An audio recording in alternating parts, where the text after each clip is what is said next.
hey, is. hey!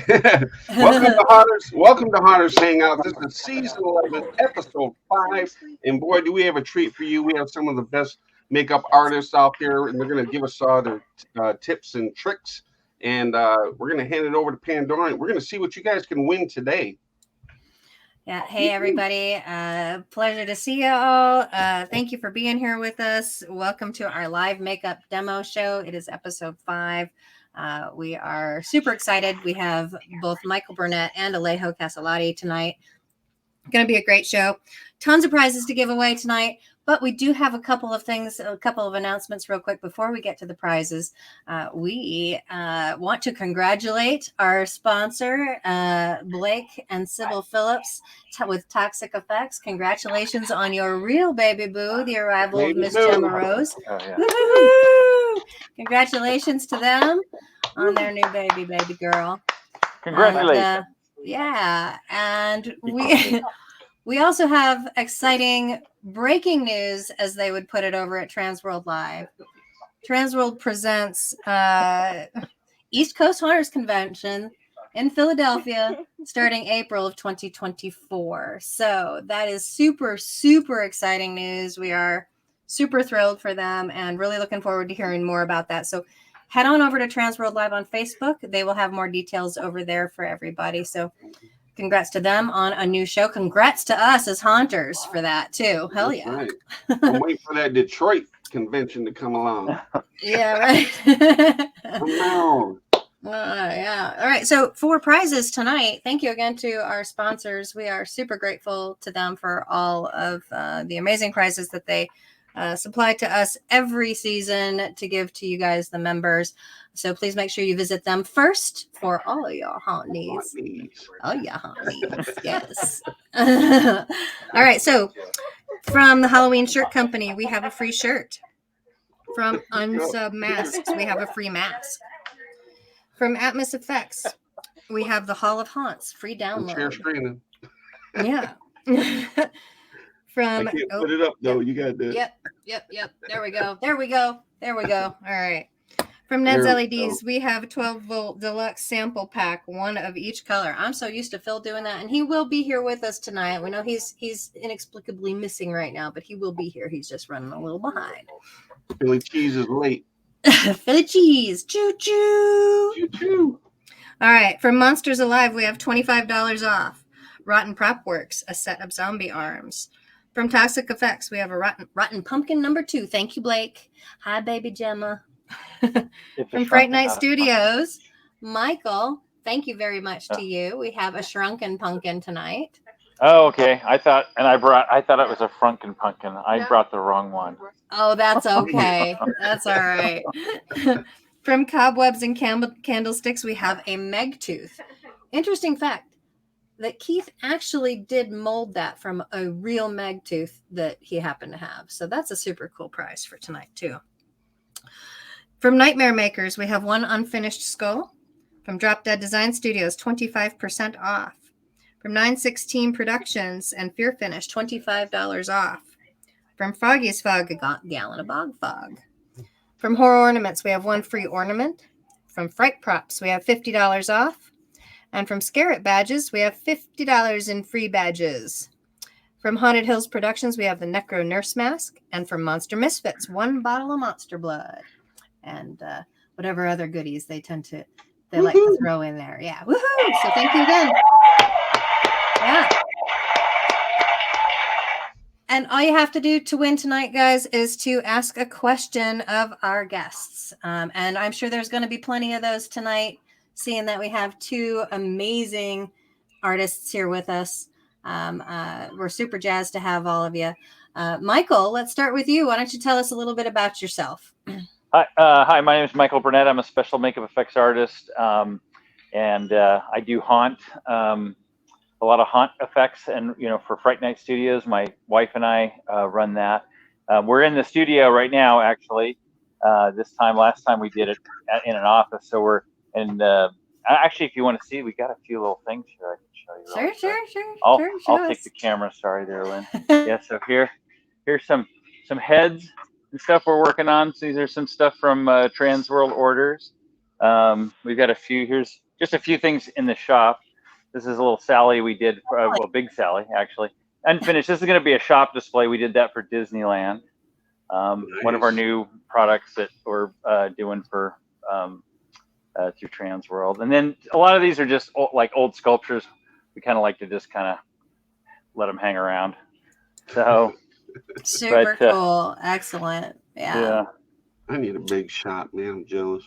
Well, come on down. You can. Oh, hand me that guy right there. Let me show him the creature.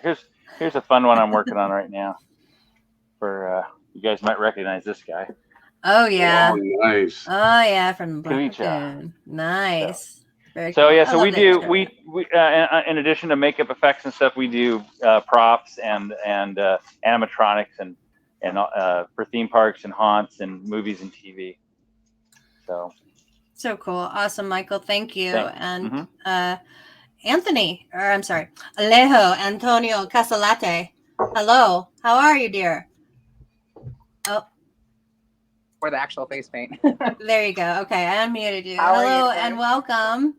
Why don't you tell us a little bit you. about yourself and your business and how you got started in makeup?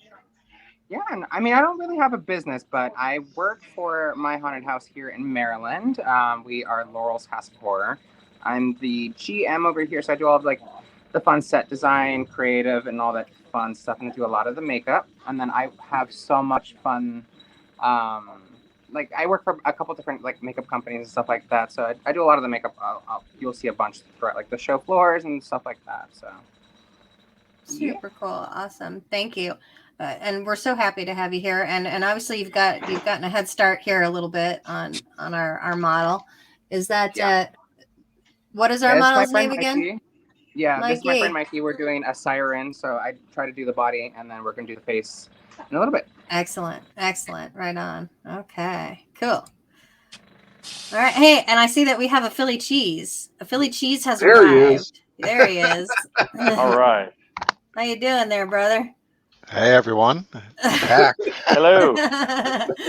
Excellent. So Phil has arrived.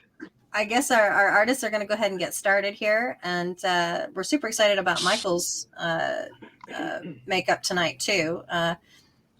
You said that you were inspired by the Last of Us show? Yeah, so we started watching The Last of Us, which is a really cool show if you haven't watched it. It's got some really neat makeup effects on it. A lot of people are into it, so I thought it might be cool to do something. And so we're gonna also, just to let you know, so we're putting a page up on our website that will have information about this, because it's kind of hard, with the 2 hours back and forth. But if anybody really wants to try to recreate it, we'll put some more info there for you. And we're also going to offer so let me show you here. So I did this in a way that some of the stuff that we molded is a little more technical, might take a little more experience, but I tried to do something that everybody could easily get, find materials and recreate this. So Lynn, is that showing up in there? Yeah, it's showing up pretty well. So, yeah. Like this one right here, this mushroom is actually a mold of a real mushroom that I molded. Cool. Very cool. These were fabricated. This is this Chicken of the Woods? This one? This is called the actual. Well, I mean, that's it's got a Latin name, but this is Chicken of the Woods. This was fabricated. My wife Lynn and daughter Danielle made these out of sheet foam and foam clay that you can get. And then these ones we sculpted, and these ones we sculpted and molded. So I'm going to actually have the ones that we sculpted and molded available if anybody wants to order them, like a little package of them. And we haven't put all that together yet, but it'll be up on our website in the next couple of days. Awesome. And so this is a painter's hood. You can get it at a big box or any hardware store pretty much that sells painting supplies. I'm going to use some higher end makeups because that's what I'm used to using. But what I'm going to do, you could put together pretty easily. Everything except for the molded mushrooms, you can get pretty easily, either through Amazon or through some of your local stores and stuff. And I'll talk that through as we're doing it.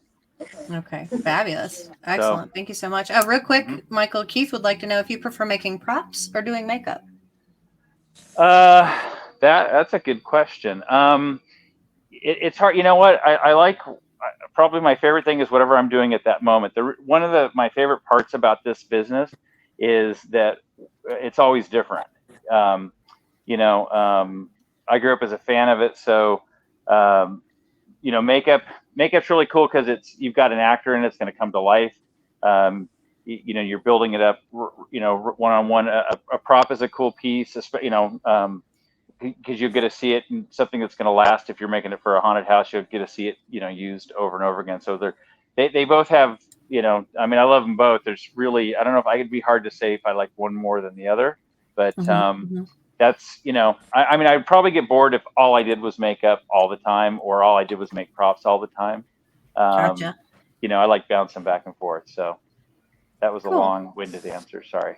No, it was good. It was good. I mean, Thank you. It's really awesome that you can, you know, do all the stuff you love and just be able to, you know, spend all the time you want on it as much as you want, you know, versus like, you know, I can only do like one thing, I feel, because I don't think I'm creative enough to do like two different things. It's just like you got to do it, man. You got to do it. We're doing a sculpture right now. We're working on a sculpture right now that I've had to push a few people because it's a little more it's not as organic, you know, as like you know, that mushroom thing is super organic, and you can get away with a lot, but it's a more mechanical sculpture, and I've had to push a few people that are working with us to get them to do it, and now they're actually kind of liking it, I think, maybe a little bit.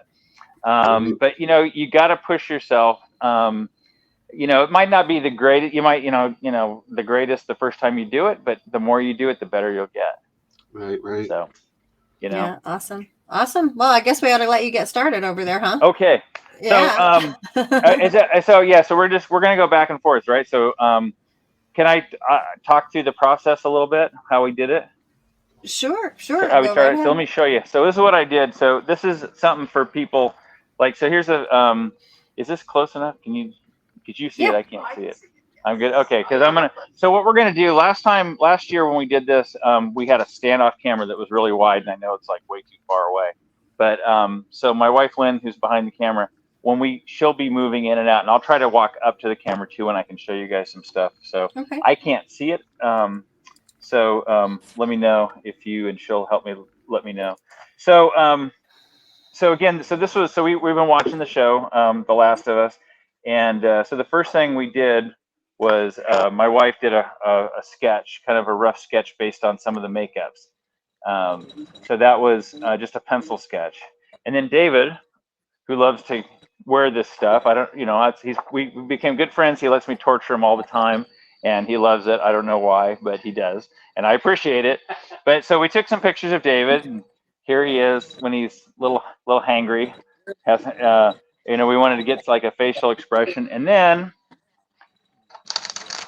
I took those two and combined them into Photoshop, and added all this stuff and sort of gave the rough design of what we're doing. So from that, then that's when I started figuring out how I was going to do it, making the pieces. So I'm going to use that there for my reference.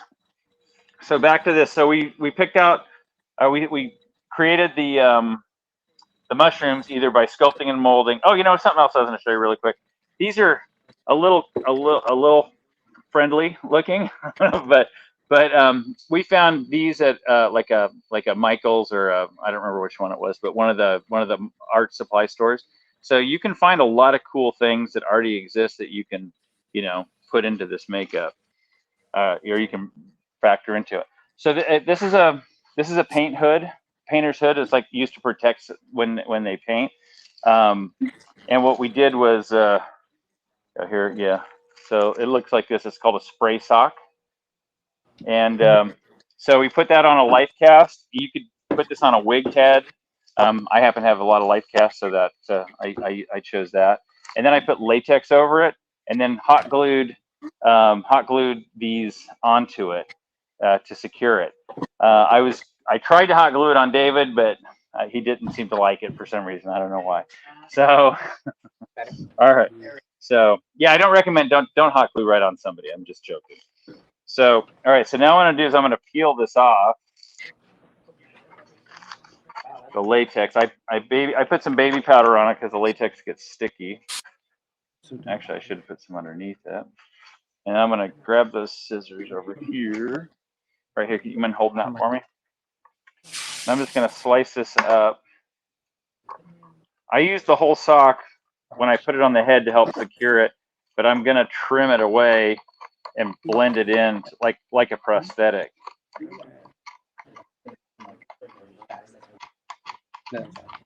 And you could do this literally with just the foam. Like, so let me show you what these mushrooms look like. So we took sheet foam. Is it Wicked Makers? Right? Yeah, Wicked Makers. I'm totally drawing a blank. So there's a YouTube channel called Wicked Makers. It's husband and wife team who do some really cool stuff. They took a Spirit Halloween animatronic and turned it into one of the clickers from The Last of Us. And so this is how she made the fungus part of it. So basically, it's just EVA foam that you can buy. You can order this on Amazon. Cut it into a shape. Use the heat gun to shape it. Once and it'll stay in position.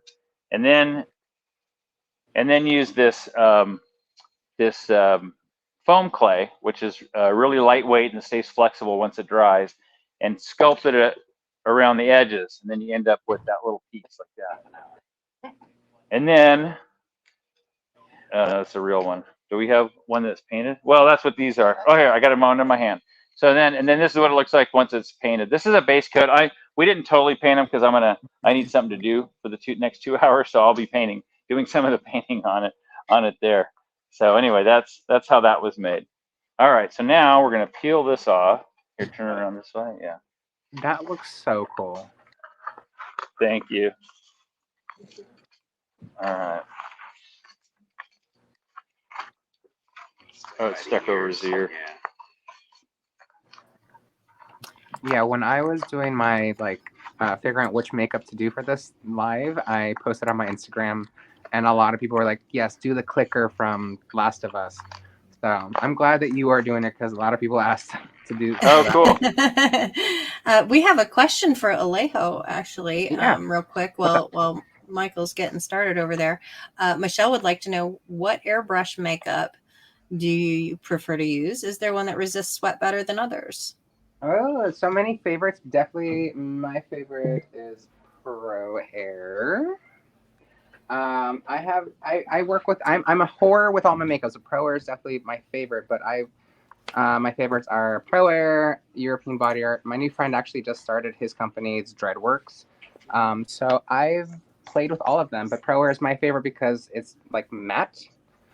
What? Okay. You can't see us. Sorry, it's matte, so that I can control like the actual shine and like the actual glossiness of it.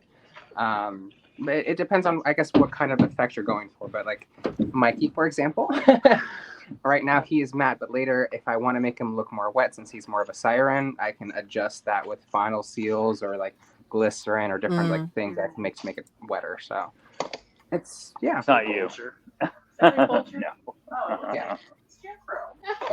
I know everyone's different because ProAiir is more geared towards face painters and stuff like that. European Body Art is geared more towards like movies and has a big color range. So yeah, everyone's all over the place.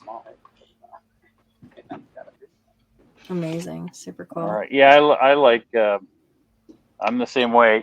Each kind of makeup has a different, has its certain properties. And so, Yeah. like I have there's certain colors that I like from certain, I love the EVA, the ProAiir, Premiere products, PPI. I love their Illustrator colors. Oh, I played with a couple of those. They have the clear gloss. That's like my favorite thing to use. Yeah, they make it. Yeah, I've used that a lot. So, yeah. No, I mean you'll see. I'll turn my camera. You'll see all of my station. I have all the colors. Super cool. Yeah. So we're in my makeup room here at my haunt right now. So we're very lucky at my haunt that we are able to stock our all the colors and all the stations pretty well. Awesome. And let's see here. All right, Michael, have any of your, Anthony would like to know, have any of your makeup jobs ever inspired you to make it a prop? Yeah, actually, we've turned a few characters, like back in the day when I used to run the makeup department for Universal. We did some of the The Walking Dead. When we did a bunch of Walking Dead, we did some of them, the characters of makeup, and then did them as prop bodies as well. I think I remember that. Those were pretty cool. So what I'm doing now, this wasn't made. I actually have a life cast of David, but I did this on purpose, not on him, to show, like, if you don't have a life cast, you could do this. You could do it like on a wig head, which you can pretty much find at different places. They tend to be a little small, so you want to measure the person's head that's going to do it, and you might want to bulk it out a little bit if necessary. So I like his little flats; those are cute. Nice. I like All right, yeah.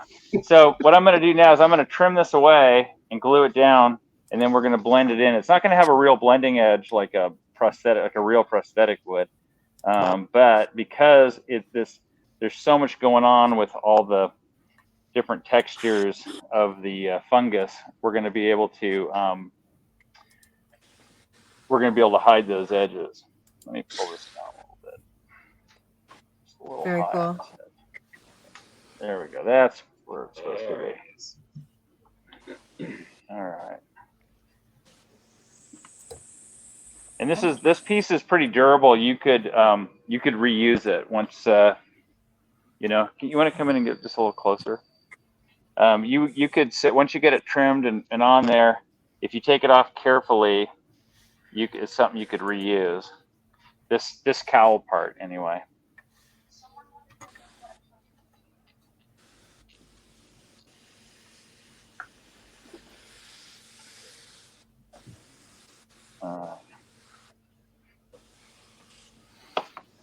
All right, so now.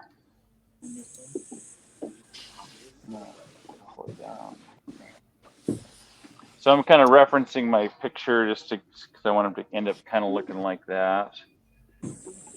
Jennifer Luke would like to know, do you have any tips or tricks in hiding your edges? Oh yeah, we'll get into that. I'll show you. Like, one of them is Pros-Aide cream. When I start doing that, it's basically like this one's Pros-Aide is a water-based acrylic adhesive. We call it Cabo Patch. Some people call it Bondo. I don't always call it Bondo because actual Bondo, which is used for cars, is something you wouldn't use on skin. So sometimes when we're working with actors, we don't call it Bondo in case they know what actual Bondo is and they don't think we're using real Bondo on them. But it works the same way. It's basically kind of a paste that's flexible and dries, and you spatulate it over the edge. You build it up in layers depending on how thick the piece is, and then we'll stipple a little bit of duo or latex over that to seal it, and then that'll help make the edge disappear. Excellent. Super cool. ALEJO, Anthony would like to know, how many actors do you have to apply makeup to in a night? We're right now around 40 to 60, depending on the night. That's a lot. And just from my perspective, how much time do you have per actor before you need to move on? I spoil the haunt and the makeup artist. We start our makeup at 4 o'clock, but the makeup artists themselves, I don't believe in having just makeup artists. Everyone does double duty here, so all my makeup artists are actors as well. So they get here around 3:30 to get themselves into makeup, and then at 4 o'clock we start, and we stop at 6 o'clock on the dot because we do a big group meeting and stuff like that. So around 2 hours roughly. Okay, excellent. That's great. Did you want to talk a little bit about your process and what it is you're doing here with Mikey and that sort of thing? So right now I believe in layers. So I do, like for him, for example, he has a bunch of tattoos underneath all of this that we based him out with like a pussy kind of yellow because he's got more bluer tattoos. So we did this to kind of start covering that up. I love splatter. As you can see, he's like dotted all up. I went in with a like white water base, or you could do alcohol if you want as well. I did that one second, and then I went in with the actual blue, which is Kraken from ProAiir, to do all the detail, and then I went with white. I think that white is very powerful compared to like black, for example. A lot of haunters go straight for the black and they try to do as much detail as they can with that, but I think it's more impactful if you do white to build more highlights. I think in the dark you can see that better than black. I think black in the haunt you will not see it. White, I think it'll pop out and create a fun shadow or highlight, I guess. But that's kind of where we're at. We're just making different layers and stuff like that to build translucency. Okay, wonderful, wonderful. Feel free to break in when you've got something that you're working on that's specific that you want to talk about. Okay. Yeah.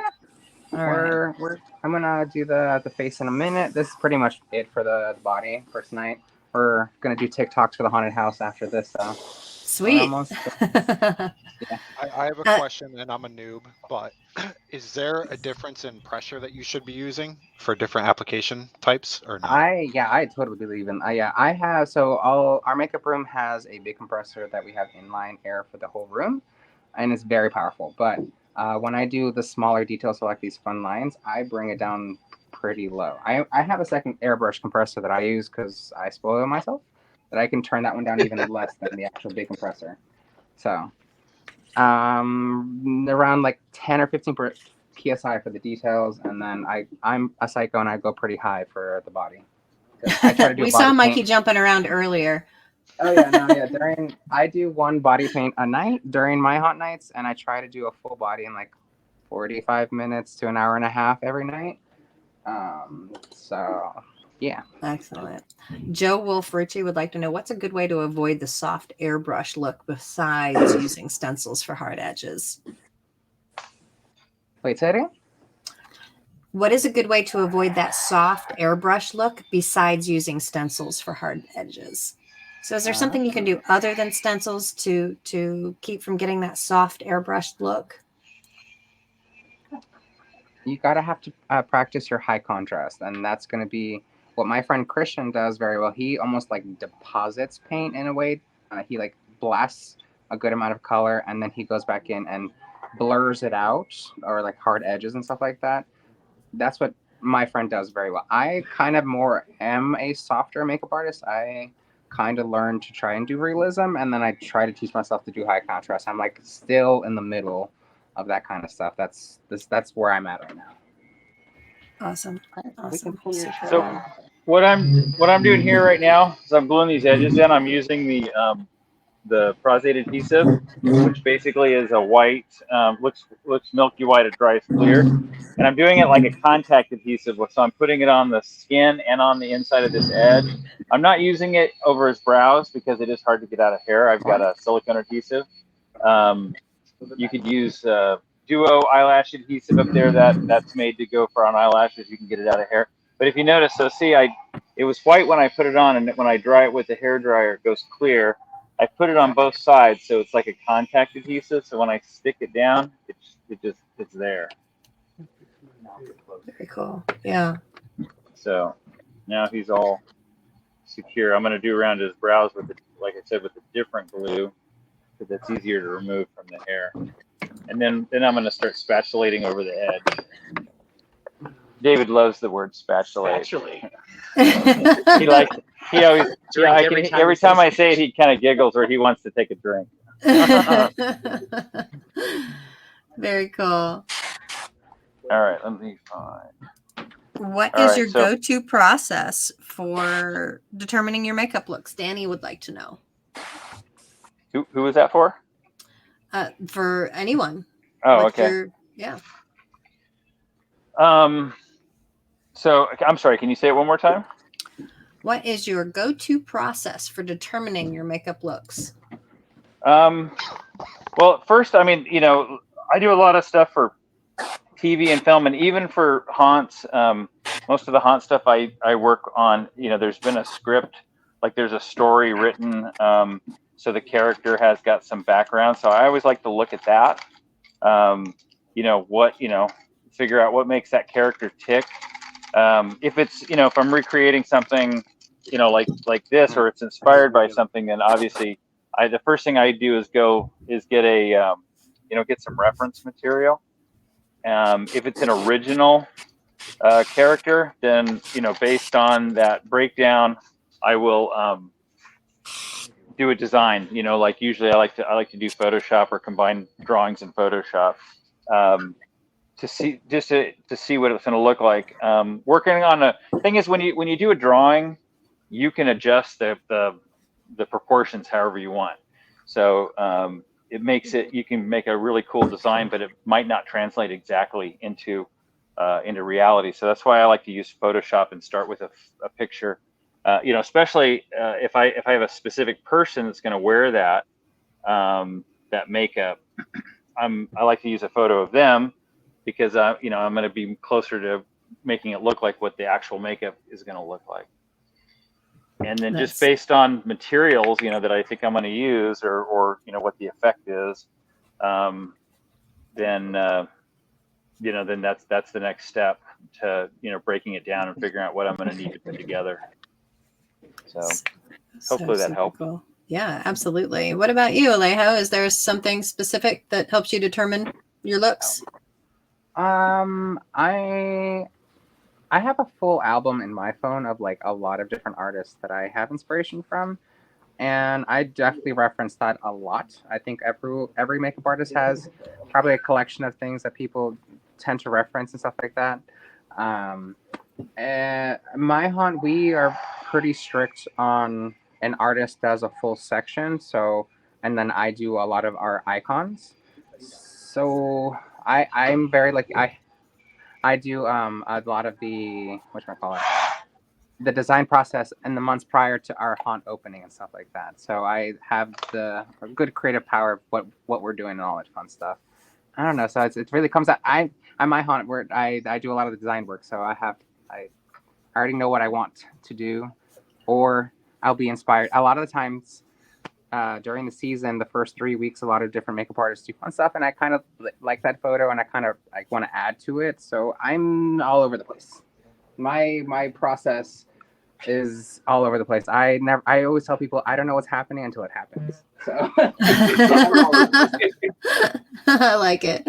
Like trying to get someone to help you with your hunt, and they're like, "Well, I don't know what's in your mind, man. I don't know what you." Yeah, there's a lot of that. I'm lucky this year. I'm trying my best to like delegate a lot of like the stuff that I do, because my haunt is like 9 years old.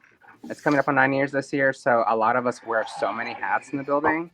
And this year we're very fortunate. We're trying to like spread a lot of my tasks to different people, so I can do one thing or that person can fruition into different things. Like my friend Dennis in the background, he's our new actor manager this year, and I usually do a lot of the actor stuff, and so it's gonna be fun for everyone to build into their own, for us and me, that I can actually just play makeup this year and not have to worry about everything. So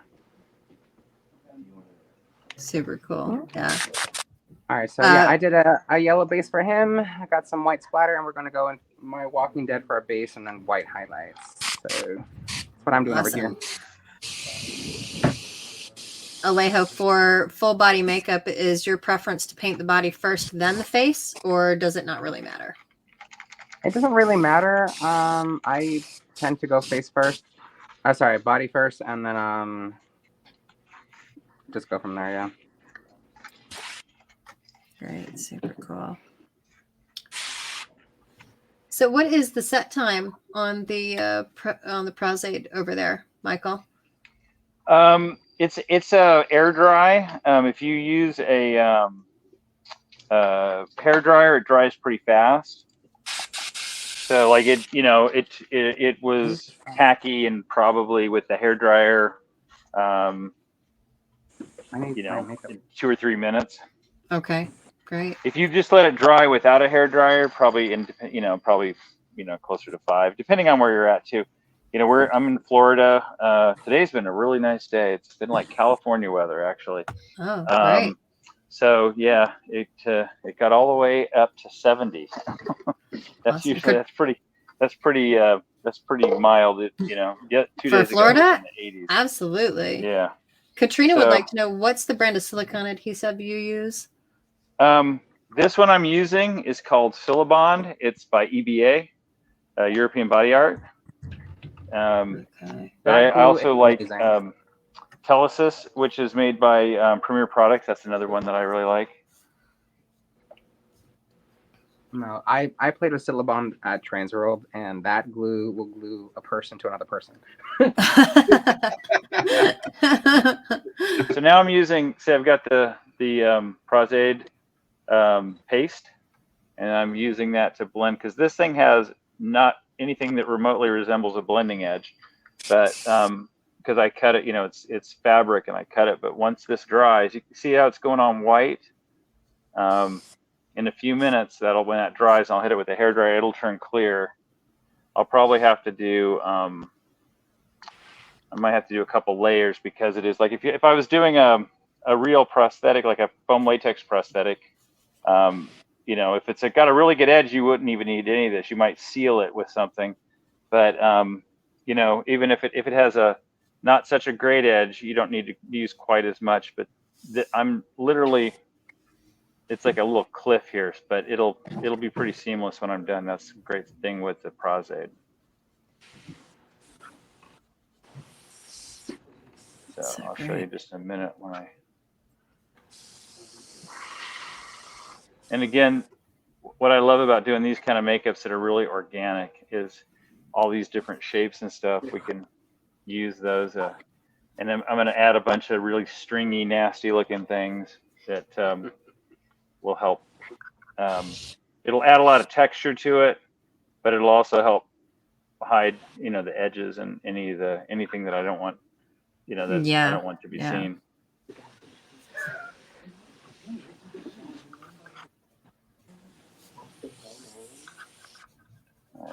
I'm trying to replicate my photo, because the other night when we were trying to figure out what we're actually doing, I literally stayed up until like 4 o'clock that morning trying to figure out what I'm doing. So trying to. Oh, you did it on yourself? Much skinnier than I am. And something I want to show you. So this is my big pot of Pros-Aide adhesive. Of cream. If you notice, I'm just using a cup this time because actually I'm out of out of little pallets. But if you notice, what I do is I use a clean spatula, and I take some out and I put it on here. I don't dip here and go there. Now, if I was doing a movie and this was just for David, that would be okay. But when you're doing a haunt, especially in a haunt, you've got so many people, you don't want to cross-contaminate. You get somebody who's got, a cold or, heaven forbid, pink eye or something, or just getting it, you dip that in here, and everybody comes after that has a potential. So that's one thing you want to really, if you're using your makeup on multiple people, you got to be really careful. Right. Yeah, that's why we stick to a lot of airbrush here at my home. Yeah, airbrush is great because it doesn't touch anybody. It makes sense. Yep. That's literally like in my interview process that people are like, I ask them, do you know how to do airbrush? And if they say no, then they're not hired. Chad would like to know, ALEJO. Really love it. Chad would like to know, ALEJO, what airbrush would you recommend for a beginner? For a beginner, let's see if I can pull it out.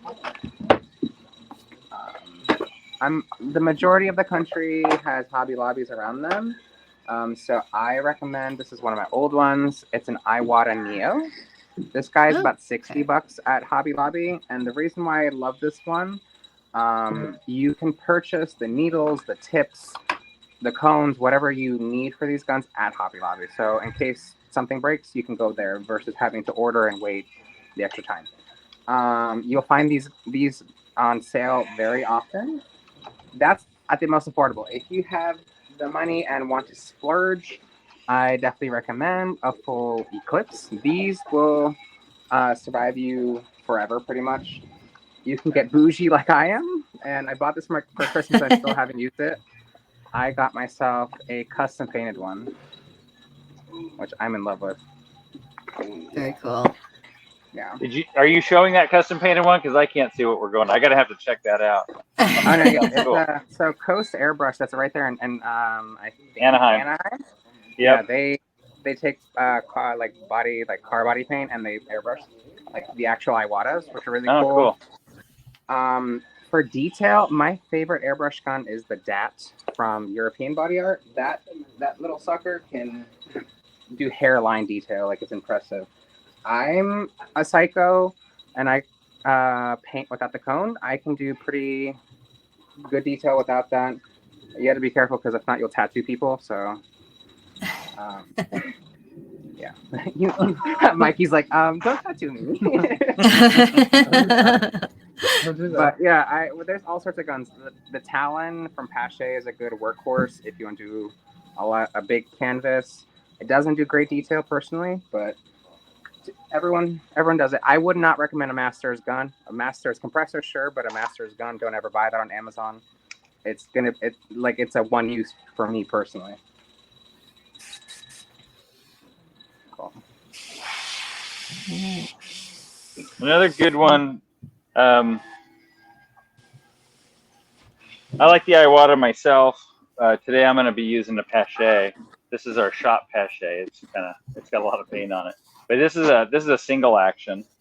If you're doing production, single action is great because you can set it. If you're doing a whole bunch of the same thing, you don't have to worry about hitting the same thing. But for makeups and stuff, double action is definitely the better way to go. But takes a little more practice.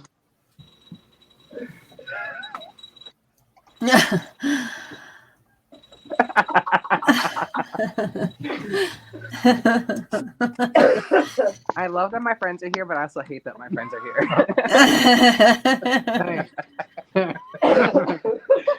All right, come back here.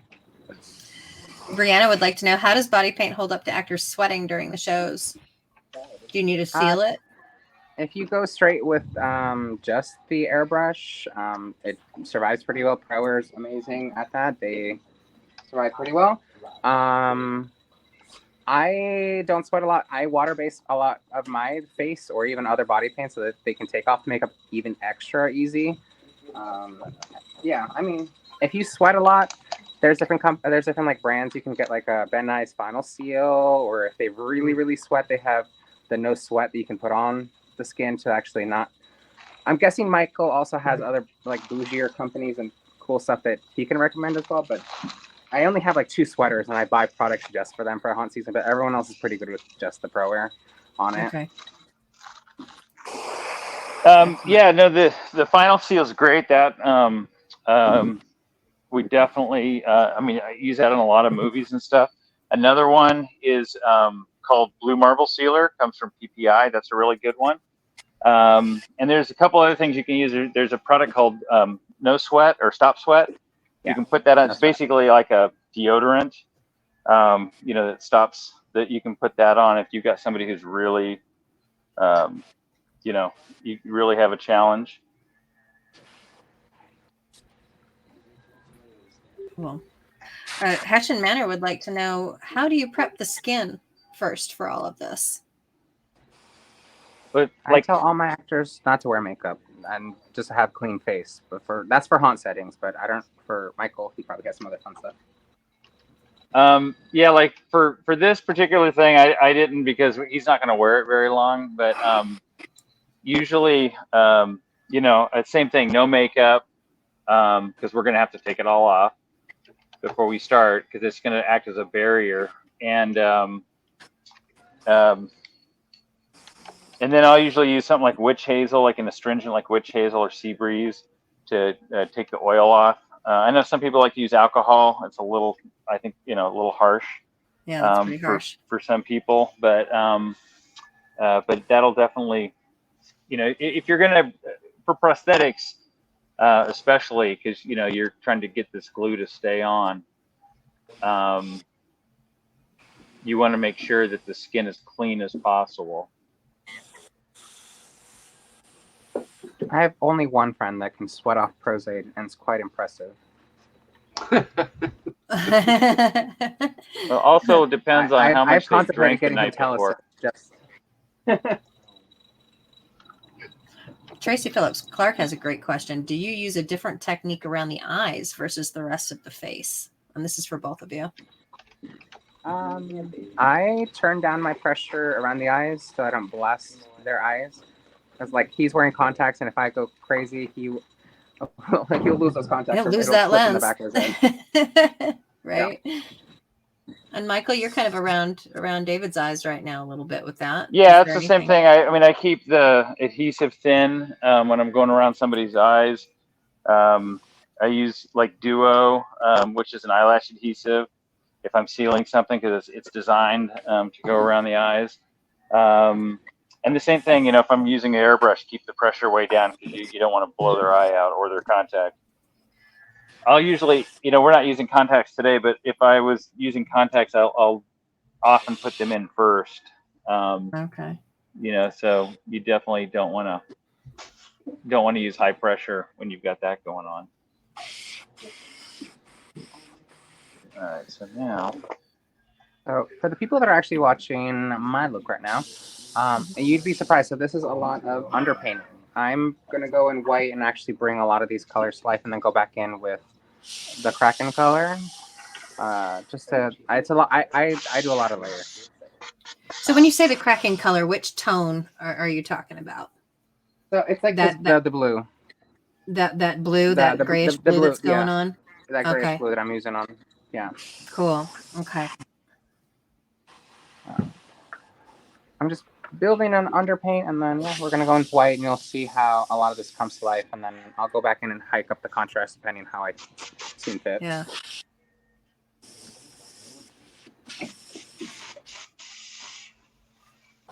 Terry would like to know, this is likely, well, for both of you really, but specifically Michael, since he's working with the Pros-Aide right now, how is Pros-Aide in eyebrows for removal?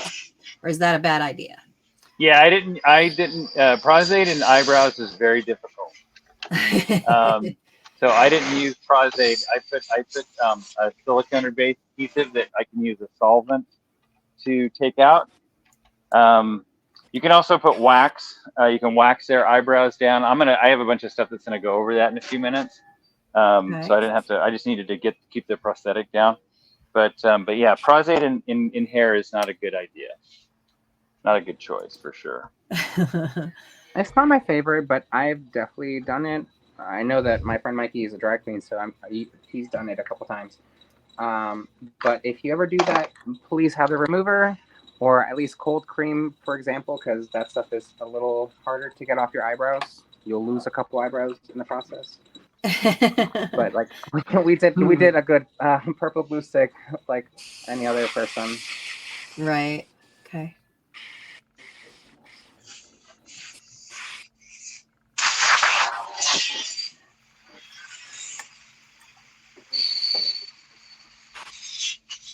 Do you have to change your techniques for actors that have facial hair? Mike Clark would like to know. Michael? No. Go ahead, ALEJO. Oh no, for me it's not so much the actual technique, it's more so just the design. Okay. Okay. And so how would you change up the designs for someone with more facial hair? You're gonna want to do a lot of detail on the forehead, not so much on the bottom of the face, because you won't have much work on where the beard is at. So. Gotcha. Okay. And Michael? Yeah, the same. You know, you're going to want to make sure your prosthetics, if you're using prosthetics, that the blending edges come, don't go into the hairline. So you got to definitely be careful with that. Okay.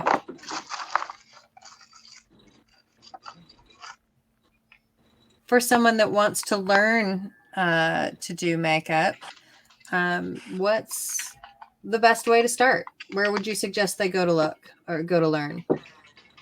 Other than here on the Hangout, of course. Well, depending on what they want to learn, you know, if you want to learn the effects stuff, there's a Stan Winston, who famous makeup artist, a special effects makeup artist. He sadly passed away several years ago, but he did, he did Jurassic Park, The Terminator, all the Jurassic Park movies. I mean, he's done tons and tons of stuff. The Predator. His son started the Stan Winston School, and there's a lot. And what basically there's some really in-depth videos on how to do a lot of this stuff. That are hosted by people who do it, professionally, and they'll show you step by step. I mean, they're hours long. It's got some really great stuff. You can buy the videos individually, or you can like subscribe to it and watch all of the videos. And Yeah. and I've been doing this for a long time, and I still subscribe every year because there's always something new to learn. I've heard it's an excellent subscription to have if you want to learn. Yeah, sure. I subscribe to it, man. There's a lot of stuff on there, and it's not that expensive either. Yeah, so that's a really great resource. I hadn't thought about that one. What about you, ALEJO? What do you think? What's the best place for someone who wants to learn makeup to start? I mean, I'm a self-taught artist, so I learned everything I know through YouTube and the people that I've talked and asked questions about. Excellent. Another good resource. I sound like a broken record with ProAiir, but ProAiir has on Facebook a ProAiir University, and I think on YouTube, right? Mm-hmm. They have so many amazing artists that showed so many fun tricks. Yeah, Kyle Vest, my friend Mandy, she's done a bunch of like haunt stuff. If you're looking for like haunt stuff, it's going to be harder to find on YouTube. But if you're looking for makeup in general, airbrush in general, or anything movie related, you'll find so much stuff on YouTube. One of my favorite people is Goldie Starling on YouTube. Like, if you look at their aesthetic, you will see so much of my work in there, because that's where I learned a lot of stuff from. Cool. Very cool.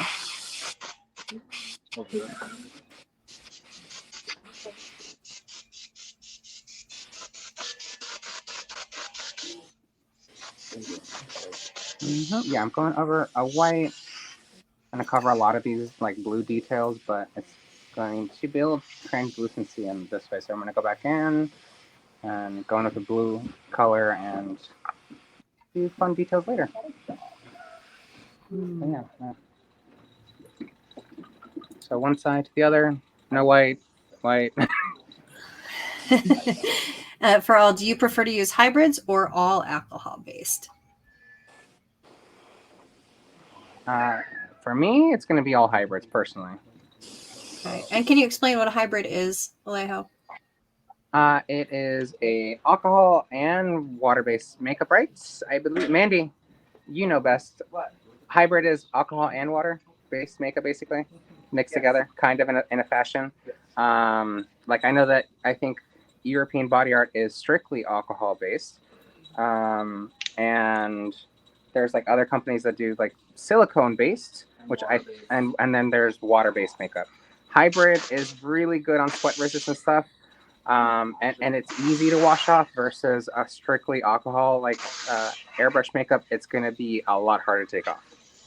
Okay. And you kind of want to mix with brands, because it's going to be with hybrid. It's easier to mix a lot of different brands together or different colors together. So it's a science, but it's not that hard to figure out. Gotcha. Michael, do you prefer hybrids or all alcohol based? Depends on what I'm doing. I don't use a lot of hybrid, but just because I've always used more of the alcohol based. EBA actually makes they make silicone. They make a silicone line, a water based line, and the alcohol line. And basically when I'm doing a movie, we're not only, I know like a lot of times on the haunt, when you're doing a haunt makeup, the actors take their own makeup off, and so you definitely want to do something that they're going to be able to handle. On a movie, we always clean the actor up, take everything off. So, Okay. and so I'm, on a movie, especially on you got a character, if he's an iconic character who's got prosthetics, that you might spend 2 or 3 hours putting them in prosthetics, and they film all day. I mean, you want that to last. You want that to hold up. Okay. So, definitely the alcohol, the alcohol is probably the most durable for that kind of thing. Yeah, for sure. Right, we're about the halfway point here, and so just to break in real quick and remind everybody, thank you so much for being here, and thank you for asking questions of our incredible guests tonight. We appreciate you. That's how you're entered to win a prize from our sponsors, as well as to ask those questions. We appreciate it. And Phil, anything you'd like to add? Nope, just that. Get those questions in and yeah, see Yep. what you guys can win tonight. And just for the record, too, you can see here, I'm going to put this up on screen. Just a reminder to go to streamyard.com/Facebook to give us permission to be able to see your name when we post the comments here on the live as well. So streamyard.com/Facebook. All right. And of course, we've got people asking what the drinking word is tonight. And I think that I have heard, there he is. Hello, Alejo. Hello. I was wondering what happened. So I don't know. What do y'all think? What's a word we've been hearing a lot tonight? Makeup. Makeup? Makeup. There you go. No, that's not Hello. gonna be it. If it was, I'd be on the floor already. Now you're acting like Nate. Nate's like drink words prop. Prop show. No. There you go. Makeup. It's official. Cheers. I'm gonna have to go freshen up. Well, I'll be on the floor. Good thing I can call out tomorrow. You're looking good over there, David. So are you, Mikey. You both hanging in there? Yeah, he can't hear you. I got him on the earpiece. You said you're looking good. Thank you. You're welcome. Steve would like to know if you're cleaning paint out in between colors. Oh, yes. Oh, yes. Especially with white or lighter colors, they have more pigment, so they clog up your gun like crazy. Okay. You as well, I assume, Michael? Yes. Yeah. Like, if I'm on a haunt situation where I'm going to switch between a lot of colors, I'll usually have multiple guns. That makes sense. For different colors, so then you just grab it and go. But for this, I'm just cleaning out in between. Excellent. Something I do a lot, because I use a gravity feed and a siphon feed gun. So gravity feed, top feed, or a lot of people say. When I'm cleaning between my colors, I dilute and I actually splatter the leftover paint onto the actual makeup, and it creates a lot of fun texture. Yeah, splatter is definitely a great way to add texture. Yeah, for sure. Alec Colson has a great question. Would you say that prosthetics take too long, specifically in a haunt scenario, and any problems with trying to reuse them? Prosthetics aren't really intended to be reused like a regular foam latex prosthetics. It's possible. Same issue that we talked about earlier. You don't want to use it on, if somebody, you don't want to switch people from prosthetics. But basically, when I used to run the makeup at Universal for Halloween Horror Nights, we did hundreds, like six to 700 people a night. A lot of them were in prosthetics, but the thing is with a haunt, you're not going to necessarily get a lot of bang for your buck on a in a haunt, because it's dark, it's a quick scare. So I would tend to go with airbrush makeups or masks or partial pieces. But in the streets and like a haunt, like if you've got somebody working your line where they're going to be up close and personal with your guests, a prosthetic can be really great because it's going to look great in a photo. It's going to look great close up. That's where I would spend the money and spend the time to do a prosthetic. Great. Alejo, agree? For me, my recommendation, if you're really trying to save that prosthetic, glue it on with latex and not with Pros-Aide, because the latex will be easier to take off in the future. And make sure you either give that to that same actor so they can bring it back to you so you know it's their prosthetic and not someone else's, or make sure you label it and put it somewhere where it is just that person that's using it because for hygiene purposes. I use a lot of my haunt watermelon prosthetics because those are pretty disposable almost. We make them, we buy the liquid and we make our own prosthetics. It's that type of prosthetic you can spray on the back with alcohol and you kind of blend it out into the skin with alcohol. That's the kind of prosthetics that we use. So I also think that you can, if you are a pretty good, if you learn how to airbrush pretty well, you could almost do like a brow with shadows and stuff like that. If you're trying to do something more three-dimensional, then yeah, that's when you're going to want to get a bigger prosthetic. So it depends on the case. Okay, excellent. I do have to put this one up, and this one's for you, David, and he can't hear us, but David is a fun guy. A fun guy. David is a fun guy. You know, Nice one, somebody Chad. put that up. Yeah, it's funny. I love the puns. We actually were doing that earlier before we went on. Thank you for that one, Chad.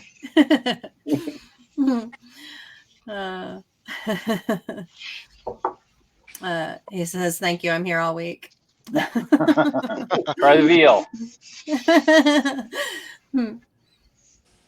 I think we touched on this a little bit earlier, but just for those that are just joining us, Shane would like to know, for all banging out 30 actors and just makeup, how much time do you spend on each person? At my haunt, I give my artists about 10 to 15 minutes. It depends on how big your makeup staff is. Makeup, honestly, like the makeup room department is a lot of math. Depending on how much time you have and then how many artists and how much actors. So it comes down to math. Right. Well, that adds a question for me then, is how would you manage if you have, say, 100 actors? Do you have a minimum number of makeup artists that you would have? Or do you have your actors come in earlier to try to support that turnaround? So my two questions would be, for the higher up, how much do you actually love the look of makeup versus masks and stuff like that? My haunt, I force my haunt to love makeup because that's what I like. A lot of haunts love masks, so if you're going for a good makeup look, then you wanna probably hire more makeup artists to handle that volume of actors, so you can give them more time. Because I think a good look, minimum decent look, passable for me is going to be 10 minutes. If you have those extra 5 minutes, 15 minutes, it'll be a great makeup.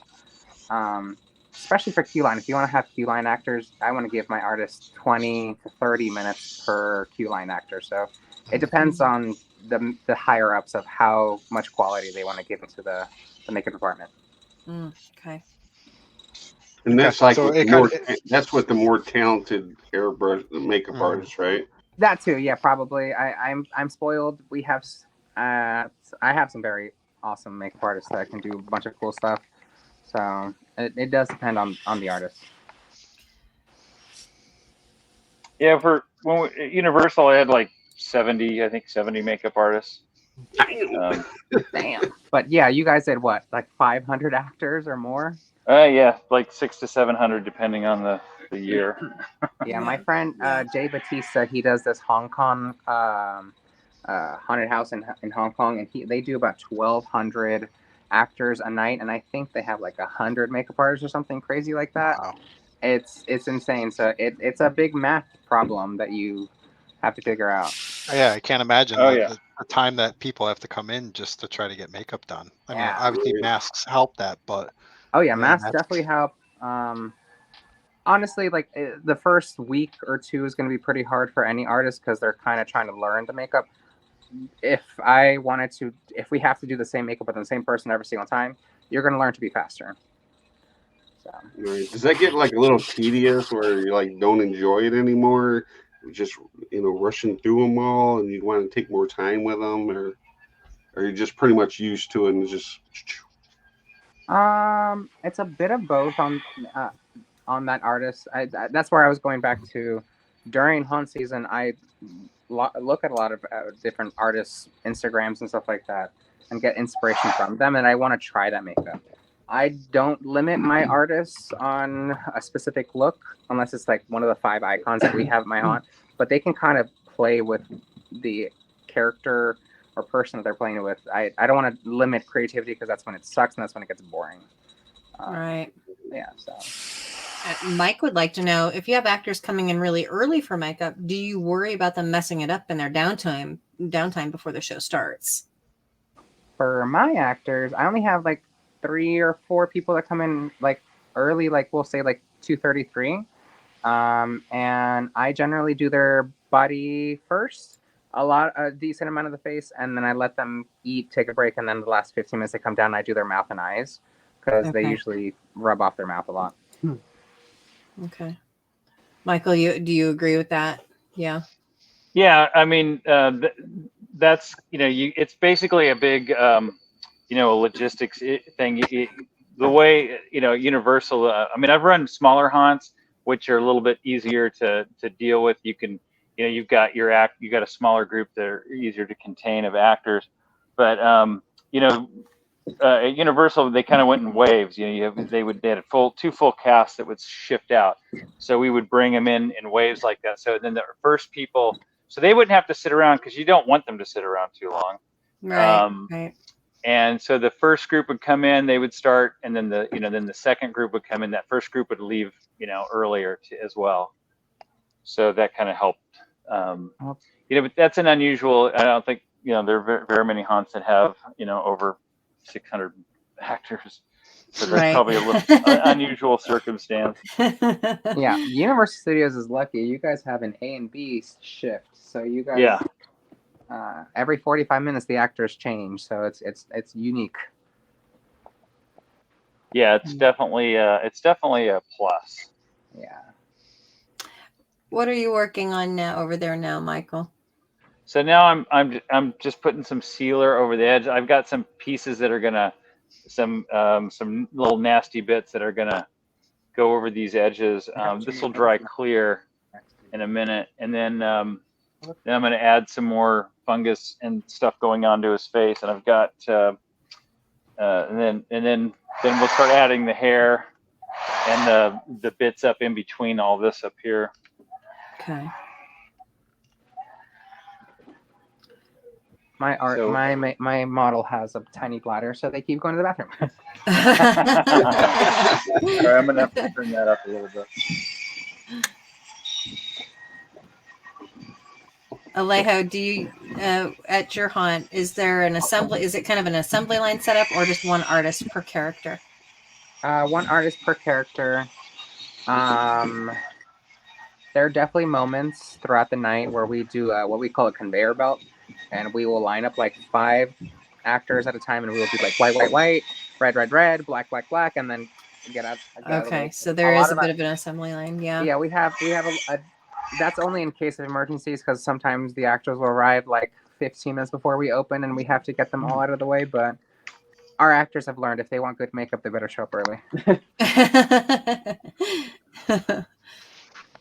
You guys are killing me these past 15 minutes. I hope all the audience has been paying attention. A lot of makeup has been dropped. Yeah, a lot of makeup. Yeah, I think I saw Tracy. Was it Tracy? It might have been Tracy. It's Tori. Tori Lynn said, "I'm trying, but ouch." Yeah. So this is the same blue, just watered down or like alcohol down, and I'm just splattering it on, and we're just gonna keep creating different layers and textures. So I'm gonna go back in with white, and then I depending on the time, like if you have time, I would do fine details with your brush. If not, just get it out of the way and do all of it airbrush. But it depends on you. Okay. Now, Michael, your lovely wife was showing us what you're working on here next. It looks like you've got some twine, perhaps. This is cheesecloth that's been distressed and then covered in latex to give it, because if you it's in the show, it's kind of hard to see them. They're pretty quick, but if you go online and you see them, they've got like these little spindly things that come off of the the fungus. Like I don't know if it's their little spore things or whatever. So that's what this is. These were made out of cheesecloth, and you can't really sculpt something like this to give it that true organic look.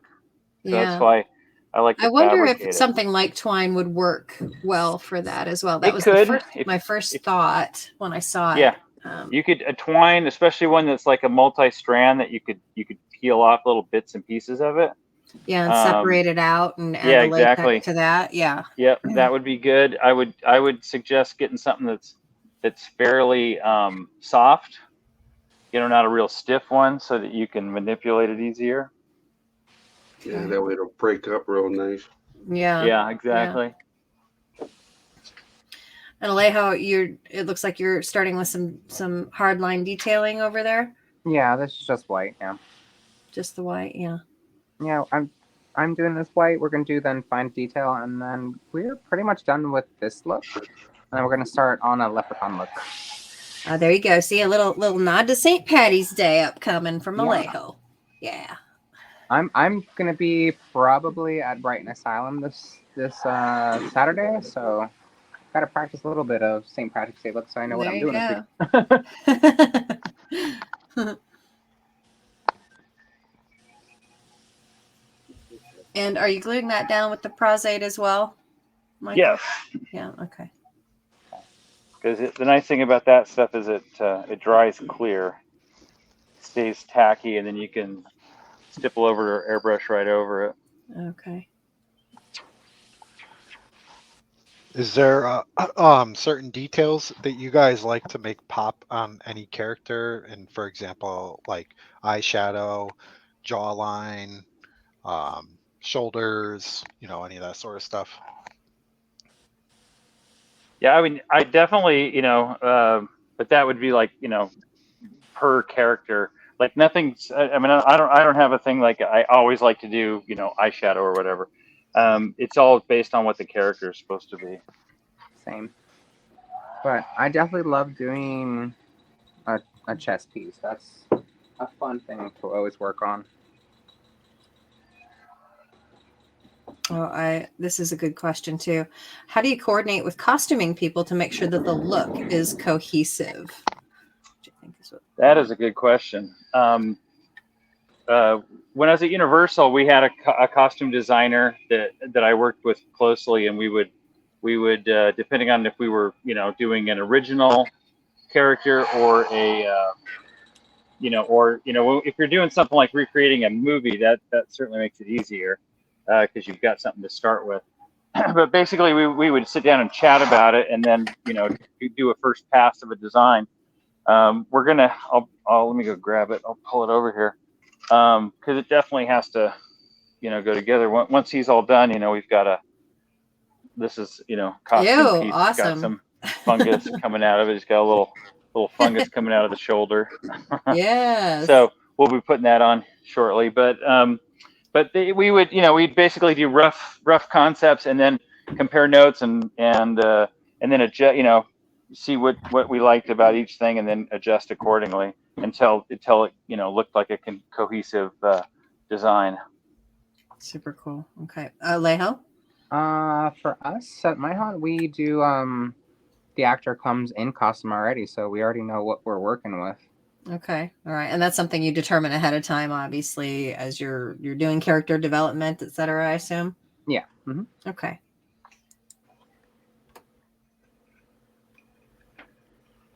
Oh, this is a great question for you, Michael, since I kind of already know the answer. Michael, do you get your prosthetics from a particular vendor? Well, I make a lot of my own. That's the answer I think you were thinking. That's the answer I was looking for. But I do, if I'm doing like a movie or something with a decent budget, I like to use RB Effects. They're super high-end prosthetics, but they're really expensive. But the reality is, and I know some people freak out when they see it, but the cost of making a mold, like, if I'm doing a shoot and they need something really fast and, they say, oh, we need this particular prosthetic, like say it's a caveman, and they only have a couple of days to do it.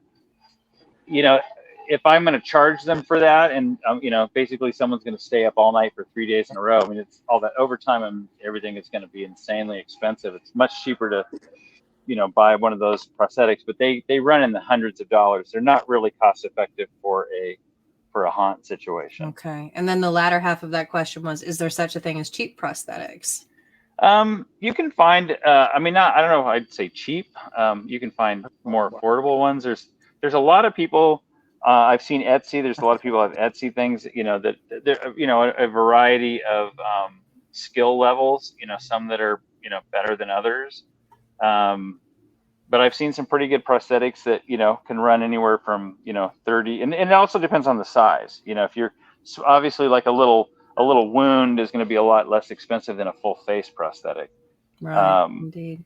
But there are, I have seen some decent looking prosthetics, from people on Etsy that are reasonably priced. Excellent. And since we're in that kind of field of questions right now, Christy Lynn Farrell would like to know, costume or makeup on first? And based on everybody's looks, I'm assuming it's makeup first. Yeah, you don't want to get the makeup on the costume. ALEJO? For if I'm doing like haunt makeups, yeah, it's gonna be costume first. For you, it's costume first and then makeup. Okay. Yeah, because unless it's a body paint, then it's gonna be body paint first and figure out what the hell he's wearing after. Fair enough. And Jennifer Luke, hello, Jennifer. Would like to know, since we're also discussing costumes, she'd like to know what your favorite tools to distress your costumes with. What are your favorite tools to distress your costumes with? I like a blowtorch. Like a knife, bleach.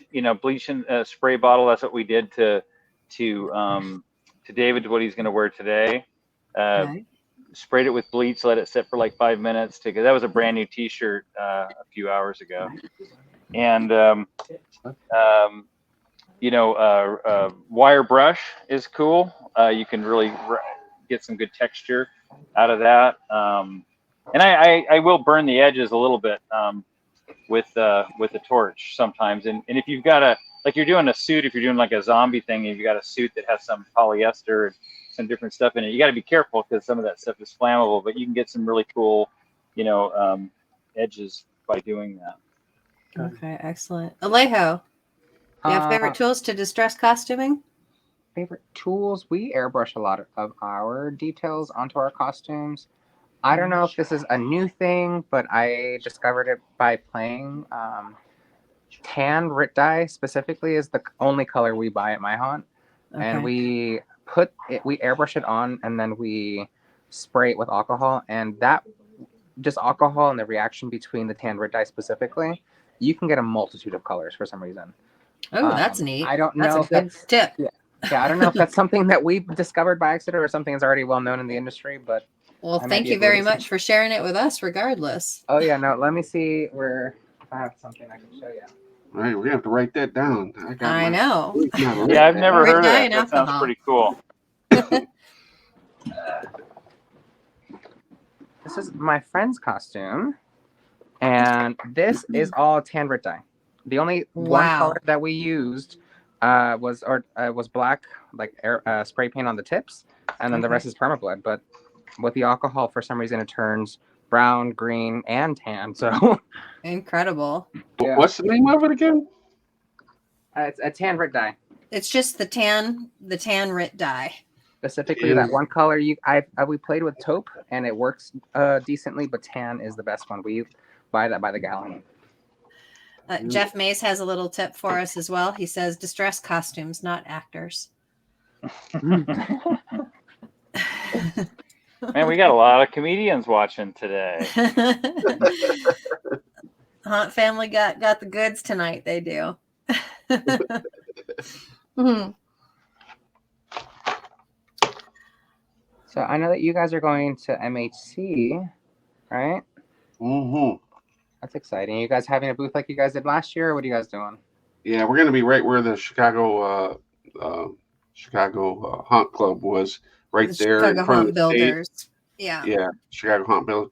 Right in front of the stage. We're going to be right there because we wanted their spot. We're like, man, I wish we had that spot. And then they wanted our spot because there would have been more room for them to build the haunt. So we're like, let's just switch. We're like, okay.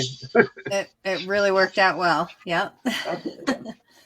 I don't know if I'm working at any booth, but I will definitely be there. I know that I will be on the pre-bus tour. You will see my butt either doing makeup or acting at Eloise. Oh, nice. And I'll Man, probably Nice. that's an into a hut. amazing haunt, man. Oh my God. My friend Jan, who does runs the makeup department there, I asked him, I was like, can I come play? I just want to come play. Right. Yes. Yes. It's a gorgeous Yeah. haunt. Yeah, Spoiler I'm kinda- alert, like, you I'm kinda- will see them. You will see them on the Hangout live shows this year. I'm kind of bummed. I'm kind of bummed because it's like the haunt tour is like in my hometown, but I'll be in Chicago.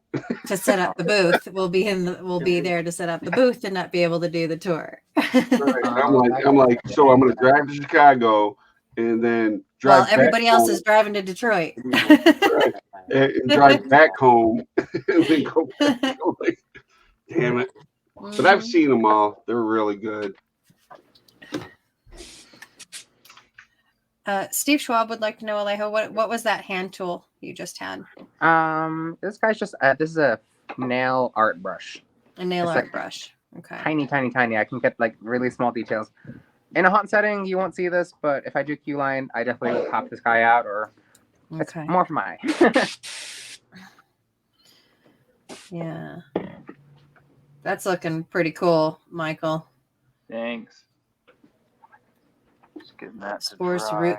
The mycelium, is that the name that we're looking for the rooty stuff on mushrooms? Mycelium? It might be. That sounds good. If my youngest daughter was here, she would know. She's so into mushrooms. She actually found there's one called a puffball mushroom that you find, and she actually found one in a cemetery in Pennsylvania, and we had it for dinner one night.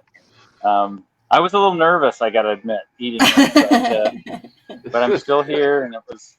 There you go. It's all good. Yep. Let's see here. For both of you, Katrina would like to know, what are the pros and cons between gravity feed versus siphon feed airbrushes? Who wants to go first? You want to go first? I'll give you guys a 30-minute heads up too that we're at 10:30 now. So Okay. just want to let you guys know.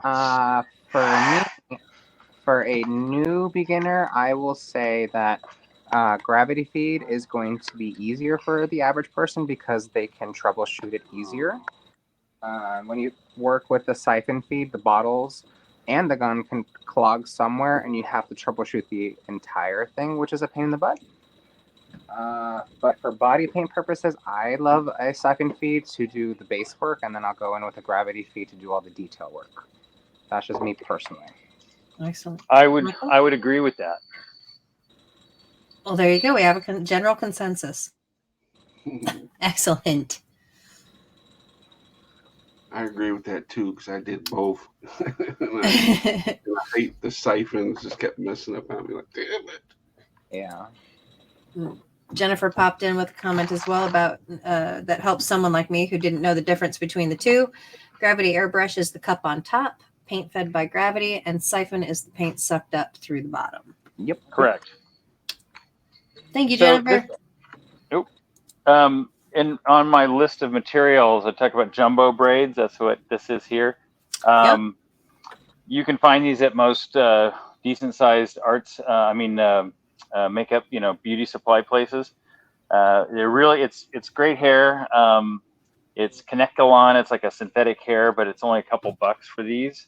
It's gone up. Everything's gone up the last couple of years. But so I haven't. We literally have cases of this stuff, so I haven't bought any in a while.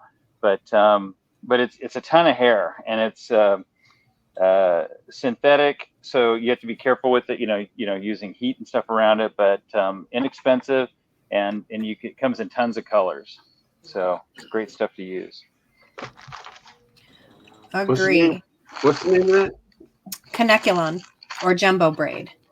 Yeah, jumbo braid. If you can get them on eBay, Amazon. If you put in jumbo braid, you'll see it. A lot of them will pop up. That's what they're used for braiding hair, you know, to kind of enhance the Yeah. And for those of you out there watching that have seen me with my dreads on, that's what it's made of. That's what my dreads are made of.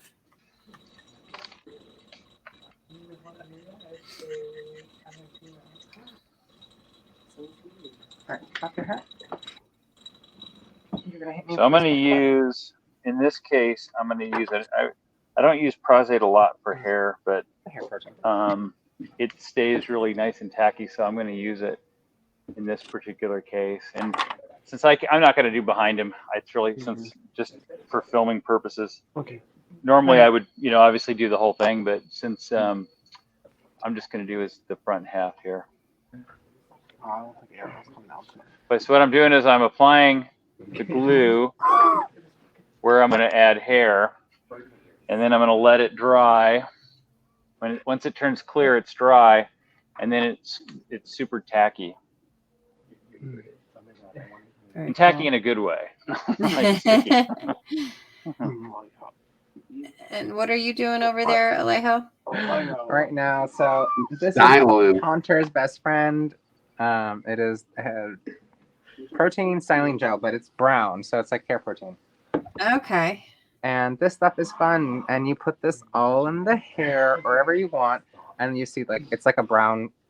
It's already comes brown. I've seen actually the same brand comes with like pink and stuff like that, which I kind of want to do for like Easter and stuff like that.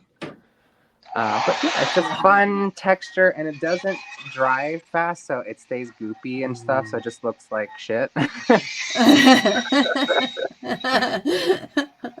I gotta know why Mikey keeps laughing. Is it because it's cold? Yeah, it's cold. In my hair. If you looked at the photo, you would have known that I was doing this. Yeah, so it's just a fun way to get color and wetness, so it's fun. It's a good goo. It's a good goo look. Gooey, gooey, ooey, gooey. So when you're applying the hair, you want to kind of start low, and you know, if you look at a wig, if you flip a wig around and look inside it, you'll see these called wefts. You'll see the hairs in lines. So basically, I'm gonna like if I started on top, and you could for something like this, you could it's gonna be all crazy. But if you were laying hair for something more realistic, you basically start down and do it. You know, I would do it basically in wefts in sort of a pattern all the way around, and then stack those up. You know, and adjusting the hair growth pattern. For this guy, because this hair is all nasty from all the fungus, I'm still gonna start down below, but I can just kind of put it in, and it's going to be loose, like as it's falling out from all this fungus and whatnot. So I want it to look pretty nappy and gross. Okay. And for me, he's done. Excellent. Okay. Now, Awesome. there was someone who asked if there was going to be anything done to the teeth on this makeup, or would you if it were in the haunt setting? In haunt setting, I have black dye that I give my actors, or we will get teeth paint and we'll put that on. Okay. I don't. Do you want black dye, or do you want teeth paint? It's your makeup. I would do. You already gooed him up. Sure. I'm just trying to think where I even have my mouth stuff. But EBA actually has like these squeeze bottles, so you can put it like on a palette. So these right here. Okay. Which are really fun. So you can put it on a palette, and then you keep it hygienic, so which is fun for actor purposes. Great. I guess we'll do nicotine because that's what's available. That'll be neat. With the undertones on the body paint, that'll look great. Yeah, because these are my very ruined, and these are like about a decade old by now probably, but these are the Skin Illustrator teeth palettes. They're really amazing. Or these are Fleet Street, but comes from PPI, so. Okay. Alcohol base? Yeah, they're alcohol based, yeah. So you have to dry off the teeth and keep the mouth open while it's still dry, and then paint it, and then you can make sure the paint dries a decent amount, and then you can close your mouth, and it keeps the detail in the color. Excellent. Excellent. Here, dry your teeth. Oh my God. Go ahead, makeup artist.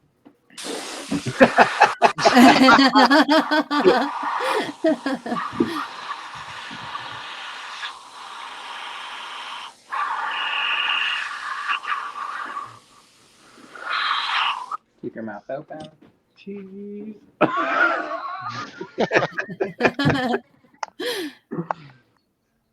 I really wish I felt luck. I love that hair gel stuff, man. This makes it look wicked. Yeah. Oh no, the gel is really fun stuff on the hair and everywhere on the body. If you go to my Instagram, you'll see a couple creatures I just gooped up their entire body, and it's fucking cool. Awesome. Michael, Jennifer would like to know, what adhesive would you typically use for hair if it's not usually the Pros-Aide? I like the silicone adhesives like the Telesis or the Silabond. Telesis actually makes one called it's a matte adhesive. I like that one because the and again, this guy is okay. He can be a little weird and goopy. The Pros-Aide will stay kind of shiny, which I'm okay with on this one. Yeah. Yeah. But if you're doing like laying a beard or something, you don't want it to be shiny underneath.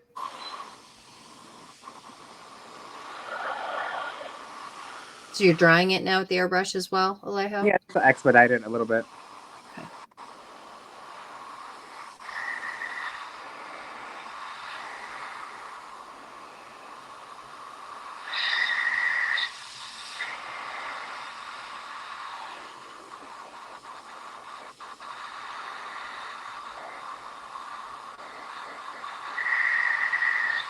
You're good to go.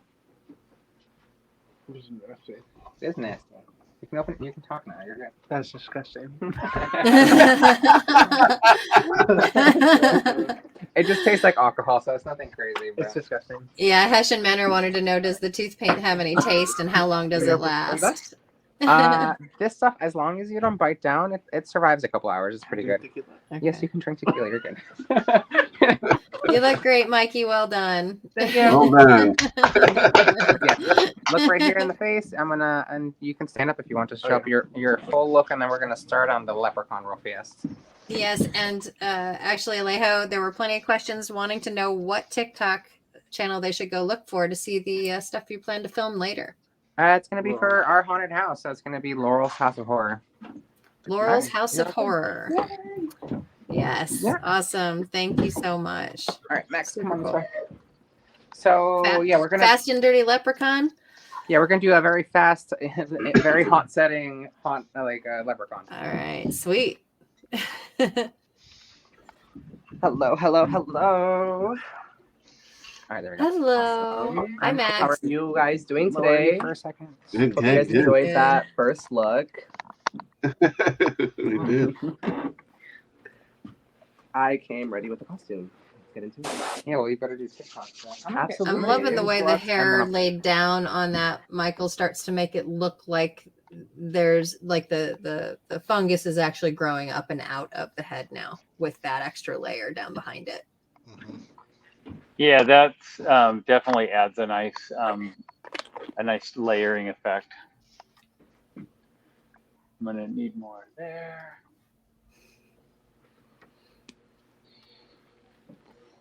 And hair is when you're gluing, hand laying hair. I forgot to stick them on now because we're chatting and stuff. But I usually wear gloves because it sticks to your fingers pretty good. Yeah, sure. We give them a merch there. Yeah, that might not be good. All right. Yeah. Rob would like to know, it's for both of you, what is the longest makeup you've done? I did a movie years ago called Strangeland with Dee Snider from Twisted Sister. I remember that. It was filmed here. Yeah. Oh, you're in Colorado? I am. Yes, it was in Colorado Springs. Yeah. And the first time we did it, half his body was tattooed, and the other half was pierced, and it had 25 or 26 prosthetics. and I think it was like 8 hours the first time we did it. Damn. Yeah. We got it down, but and it's funny because everybody goes, "Oh, well, you know, you've done prosthetics for all these years," and it's like, yeah, but each makeup is different. Yeah. You know, it's all there's different challenges and stuff, and we got it down to a few hours, you know, depending, and then he wasn't always seen. Like sometimes he'd be wearing like a robe or something, and or a part of a costume that would cover stuff up. So, you know, we didn't have to always put him in full Captain Howdy, as we called him. Right. Yeah. But that was probably the longest makeup I've ever done. ALEJO? Longest. I mean, this is like the first year that I was actually practicing like body paints and stuff like that. Right. But my first body, like I think it was my second or third body paint I ever done, and it took me about 8 hours. This person was this female was 6 foot tall, so it was already a lot of canvas to work with. And I did this fun clown makeup that we did a bald cap, and we made the hair out of tulle, and then we glued on a lot of different pieces. I also had to glue down the underwear to the person, the pasties, and then it was a full body paint with the different textures, like fabric textures, and then different. It was a lot. It was a lot of work. Yeah, sounds like it.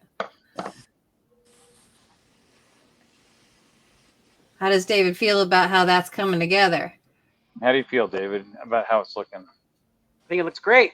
I think they can hear you, but you can't hear Okay. That's yeah. It looks great. Is that what you want me to say? Yes. It looks great. Fantastic. So I'll slip you the 20 after we wrap It's here. the best thing I've ever seen.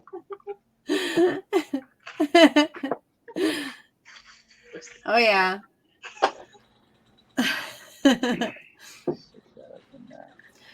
Yes, you're looking fabulous too, Max. Those dimples are killing me. Thank you so much. I appreciate you. And I will say, you guys are great hosts. You guys are doing a fabulous job with this show. I love it. Oh, Yes. thank you. Thank you very much. That's why we wanted to be sponsors. I watched it well, this is our second year, and then I know I got in touch with Diablo like a month too late the first year, but we watched every episode. The first year just watched it, and then last year got to join as sponsors. So I've really enjoyed it. We appreciate that so much. We really do. We're just a bunch of haunters hanging out. That's right. Was I on last year or the year before that? Year before, I believe, love. Mhm. Yeah, I'm losing my mind on time right now. Right. I think Mandy was on last year. It was Jennifer last year. Jennifer Luke. Yeah. Oh, was it Jennifer? Yes, Right. she was on Yep, with Michael you're right. last year. Mhm. Yep, you're right. Great artists. Yes, I love Jennifer. She's the sweetest person in the world. Agree. And She and Taylor, Taylor Taylor and Holly are an incredible team too. Oh yeah, Taylor drives. I love her. She's crazy, and I love her energy.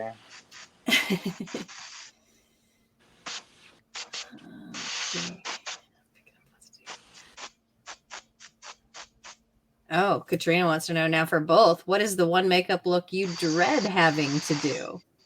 Oh, that's a good one. For me, it's clowns. Okay. Any particular reason? I will do. It depends on the clown. If it's more of a like UV version of a clown, I hate doing those. If it's more of a old timey freak showy kind of clown, I'll do those, but they're still not my favorite. Gotcha. Okay. Michael, least Well, favorite. I would say beauty makeup.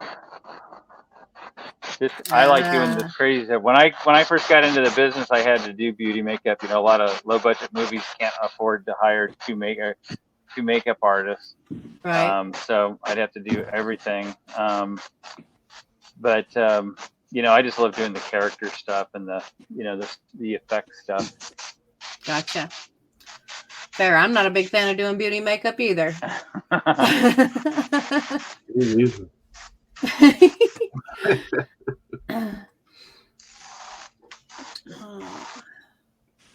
Oh, that's a good question from Christy Lynn.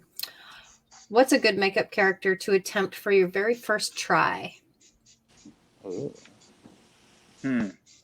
I don't know. I think ALEJO would say clowns. No, I'm just kidding. I don't know. Yeah, that's an interesting one. Oh, you stumped him, Christy Lynn. I mean, I would say not something so detailed because that's when it can get muddy.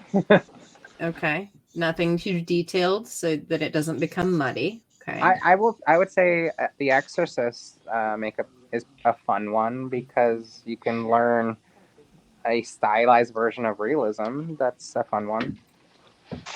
Yeah, for a airbrush makeup, that would be a great one. Yeah. Oh, and I don't know What if I about can like a reach- victim? What about like a victim makeup? Yeah, from a prosthetic standpoint, gory makeup's kind of easy because you can hide stuff. But speaking of The Exorcist, Oh, there she is. Yes. gory makeup,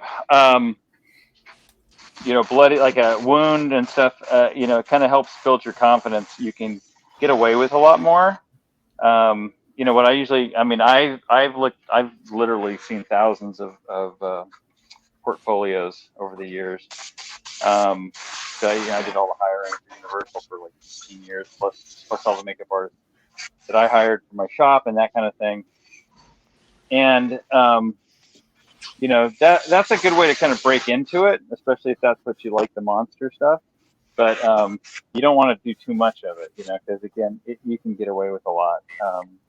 You definitely want to do more, do character makeups and do things that are going to challenge you. More realistic is definitely tougher.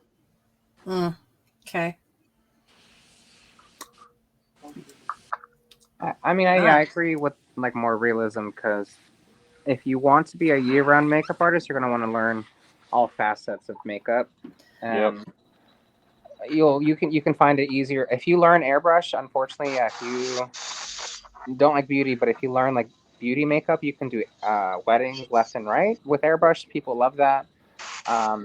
Colleges will hire you a lot of the times to do all sorts of different things. Music videos. I've done domestic violence looks. Like subtlety is what'll keep you booked the rest of the year. The fun stuff is going to come definitely towards haunt season, but Right. And that brings up a good point because Tori Lynn did say, does having a background in beauty makeup make it easier to switch to special effects makeup? I would say yes, because you're going to have hopefully more knowledge in complexion, so like skin tones and stuff like that, and you'll be able to color match things and do a wider range of stuff. So I would say yes. Yeah, beauty makeup, it's definitely a good skill to have for sure. I have several people that work here at the shop, and they make a pretty good, living, or in addition to working here in the shop, at doing weddings. And this time of year, there's a lot of weddings going on. Mm-hmm.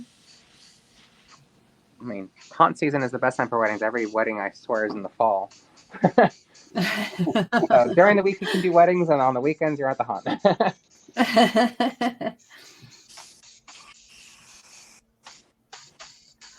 Scott would like to know, what project have you learned the most techniques from doing? I don't know. I would say for me, it goes way back, but I worked on a movie many years ago called Harry and the Hendersons. And it was an animatronic figure. We had prosthetics, it was foam latex, and there was so much going on. It was a really good learning experience for me to work with different people who had different skill sets. I remember Harry and the Hendersons. Fun movie. Yeah, super cool. No one particular project that you worked on, ALEJO, that you say you picked up the most from? It wasn't a makeup project, but I did. My haunted house asked me, "You do makeup, so are you able to do some props?" So they bought me a bunch of different like bodies and stuff like that, and I was able to body paint, basically props and stuff like that, and it was a fun experience. I think that's so I learned great. a lot from there because static is easier than doing actual people because they move too much.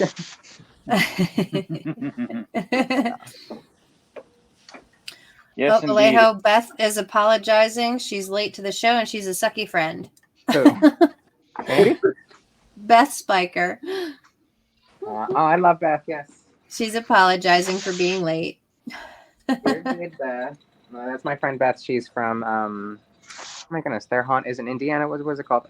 Stillwell Manor. I love them. Yes. Good human, Beth. Love you lots, lady. I actually just watched their Scare Factor video the other day from Valentine's. Yeah, cool.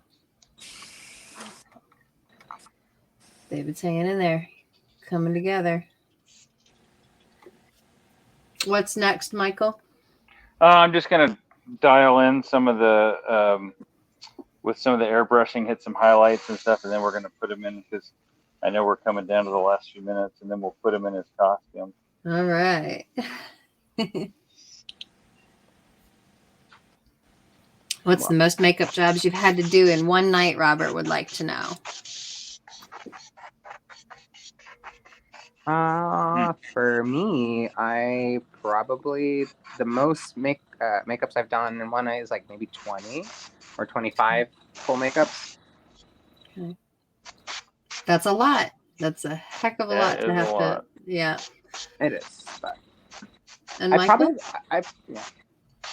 Oh no, go ahead, ALEJO. Oh no, I was Finish gonna your say thought. like we've done like festivals and stuff in daytime, so I've definitely probably done more. But in the span of a haunt night, that's probably the most I've done. Okay. Michael? Haunt wise, most of the haunt stuff, you know, I would, you know, I was basically managing. I would do a few makeups, but I remember on a movie I did years ago that it was the last day of filming, and they wanted to get all this stuff in. It was a movie called Universal Soldier, and I had to do like 5 or 6 prosthetic makeups, all in one night basically. And one of them I had like because they wanted to shoot and be done, wrap that night. That was the last night we were scheduled, and I remember I just had like 5 minutes to glue on this prosthetic. It was going to have a super tight close up.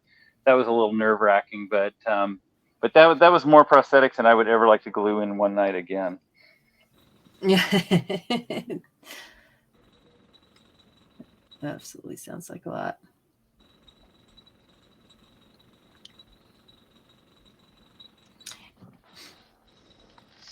All right, well, you know what? Let's put your shirt on and then see if there's anything you got.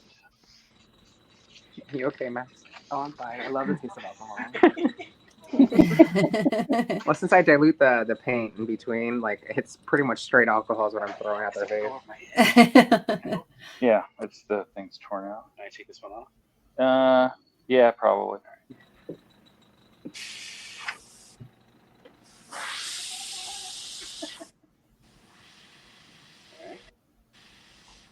Oop. And this is the highlighting now? Yeah. ALEJO? Yeah, there's just straight white.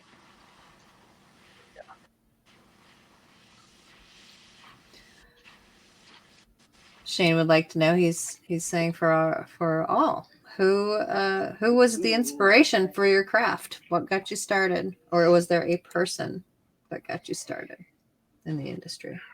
That's a lot out there. Wow. For me, it was my aunt. She actually did makeup at the first haunt that I worked at. And when she brought me on, I was going to the other artists that were supposed to be doing my makeup as my since I was the actor at the time. And some makeup artists that are not the nicest, and the one I was encountering a lot was not very nice. So I kind of taught myself to do my own makeup, and that's kind of where it grew from. I love that. Great. For me, you know, I grew up watching, you know, the horror movies on Saturday night, and you know, and the makeup movies, you know, Frankenstein and Creature from the Black Lagoon, and all those were my favorites. So, you know, and you know, I would say the early ones, Lon Chaney, and then later on, Tom Savini and Rick Baker, who I ultimately got to work with both those guys, which was cool. Yeah. But I graduated high school in '81, which was kind of when all the movies like that were just really starting.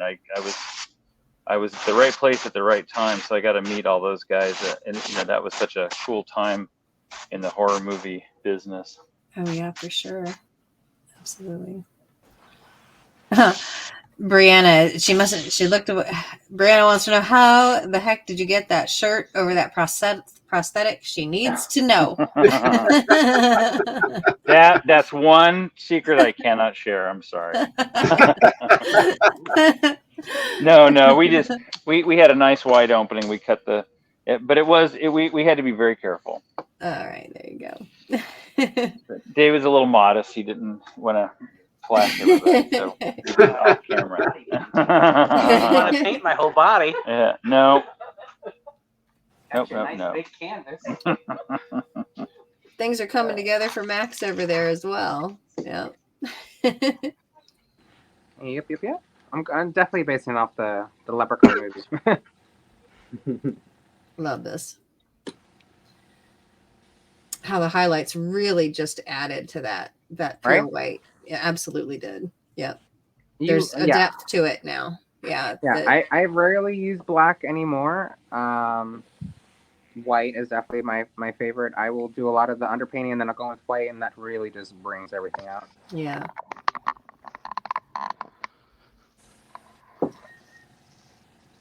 That's an interesting question. Vic would like to know, can you use a barrier cream before you paint the skin?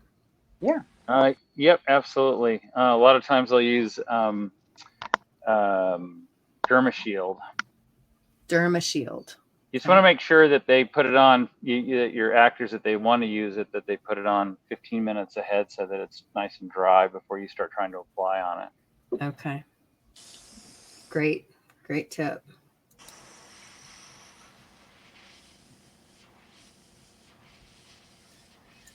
Mike would like to know, do you do any light testing for your haunt characters before you fully decide on the finished makeup itself? In a haunt night, no. We do a lot of makeup tests before we open up, or even before dress rehearsals, and that's when we will definitely figure out which sections need more detail and less. So Gotcha. Yeah, I think that's what he meant by that, was pre-testing before making the decision. Yeah. For the show itself. Yeah, usually we do the same thing. I would do, usually if it's a UV makeup, I'll usually test that under UV lighting to make sure it looks right. That makes sense. But the normal makeups, I think, just after all the years of doing it, we would just sort of do best guess and then take a look at it under haunt conditions on the dress rehearsal, and then adjust it from there.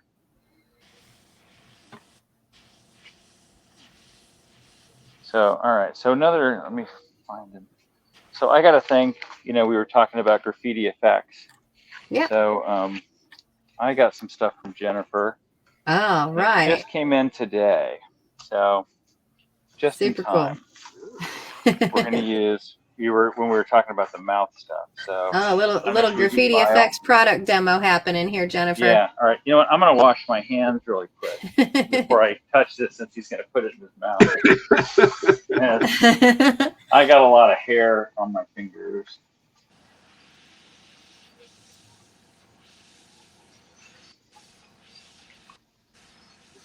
So this is their Yuck Mouth product, which is kind of a cool stuff that it foams up. And yep, Keith called it. He knew what it was right out of the package. Yuck drops. Oh yeah, we use those here at my haunt. Mandy loves getting those. All right, so just chew this up. Okay. It's tasty and gross. Whoops, no, All you don't need that many. Just one. Wow. Go ahead. Chew it up. You just kind of let it. Yeah. Okay. Now it'll foam. Let it foam. There you go. There we go. Awesome. Yeah. And just kind of let it drip a little. Let it drip a little bit. There we go. That adds a nice little touch. Oh Oh, yeah. Can I get that? Oh yes. It's disgusting. That's nasty. Definitely yucky. He's like, He how do I says it's stop from tasty. He goes, wow, swallowing it's it? really tasty. It's tasty too. Yes, there you go. All right, which one do I want to use? So, and then just for some little extra distressing, since this is like old and it's not really this person's not really bleeding. One thing I like to use is basically instant coffee. Nice. It makes Great. and as long as you don't, as long as the smell of coffee is okay with you. David likes. I'm not a coffee drinker, but I'm okay with the smell of it. When I asked him, I go, "You okay with the smell of coffee?" He thought I was going to drink coffee. That I was worried about having coffee breath in front of him. But I'm like, no, I'm going to be putting it right on you. So, yeah, and then you can use this too, on the costume.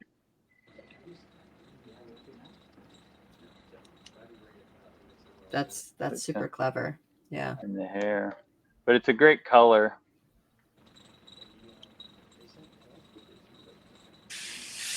And it tastes good. This instant coffee is probably 5 or 6 years old. I'm gonna guess it's not. It was funny when I first started mixing it up. It was all chunky, and David's like, "Really? You can't get a better cup of coffee than that?" I said, "No, this isn't to drink. This is to go on your face." You are still drooling. Okay, good. Yeah. I was thinking, how long can he go without swallowing? He's trying. Oh, he's still chewing. All right. There's it's like a Smartie. Yeah. Says it reminds him of a Smartie. Well, that's not that bad. That's not bad at all. All right. It looks like it does not taste like a Smartie, but well done, Jennifer. Well done. Katrina would like to know, how long does the effect of yuck mouth last? Are you aware of that, Michael? I know. Maybe Jennifer will chime in and tell us. Yeah, I mean, I think what they told me before was, it'll depend on, as long as you're not drinking or eating stuff. But Right. 30 to 45 minutes, that was what I remember hearing before. But I definitely, if Jennifer is on there, I would love to hear from her. Yeah. Keith says he thinks about 45 minutes. Yeah, that's what I was thinking. Mm-hmm.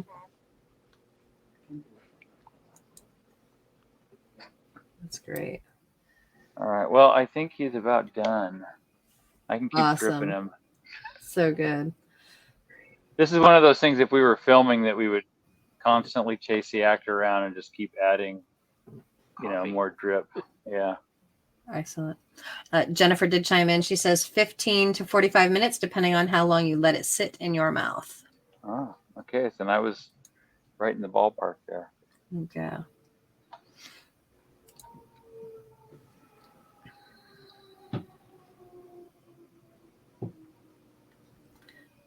So it looks amazing, you guys, and everyone out in the audience is saying the same. Ethan King looks amazing, and Andy Gibson, they look great. Fantastic. Cool. Thank you. Outstanding. All right.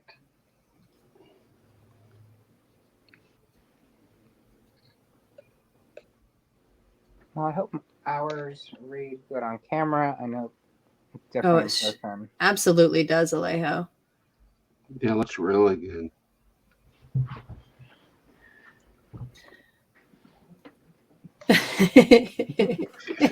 Yeah. He's so cute, even with the makeup on. I know. I'm like, he hasn't You're too pretty, Max. You're too pretty. He's too cute to be an actor. Oh my gosh. He hasn't acted in, I want to say, like a year, right? About a half a year, yeah. Yeah, half a year. Yeah, So okay. he's craving to be back. It's Okay. Open your eyes. Look up. So talented, yes. Great looks, guys, from Mike. Danny says definitely amazing work on both. Grant chimed in with the talent you both have is incredible. Hessian Manor, great job, guys. Thank you, thank you. Yes, thank you. Jennifer, they both look so great. I guess the bile Yuckmouth is adding some nice distressing to his shirt too. It shows up nicely. Kind of, it's still Yeah. foaming in there. Yeah. I have a few extras. If you want I to want take to them, pop some more. pop I want to them in. like just.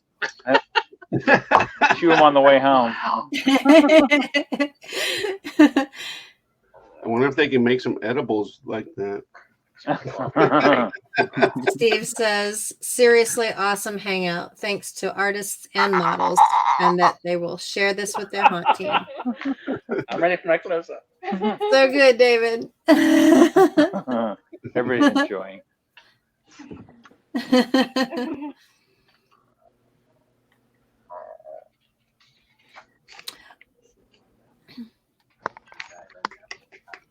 Yeah.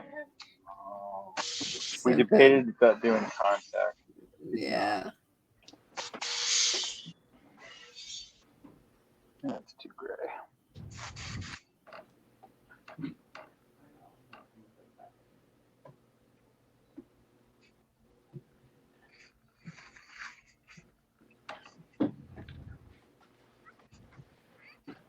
I can totally tell that David gets into character.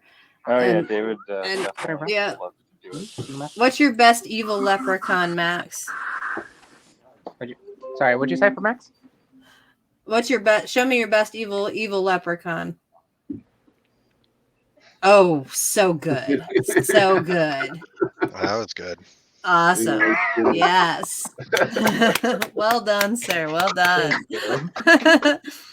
we are closing in on the last of the show here, guys. We're just about ready for final looks. Well, mine is done. I can do some. I'm gonna do some teeth and then I'll call it done. Oh no. All right. Do you want teeth or not teeth? You know what? For you, go ahead. Oh, sweet. So sweet.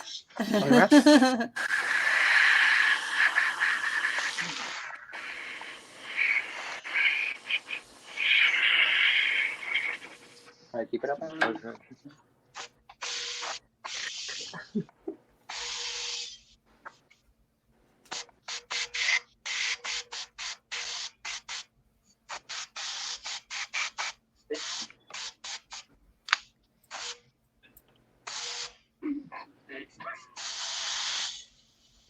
Ooh, that's icky. It's like Right. a yellowish. Mhm. Yeah. Making me want to go buy a whitening kit, ALEJO. Little did you know this was a sponsorship with Colgate. So I bet that don't taste like a Smartie. this is what could happen if you smoke too much.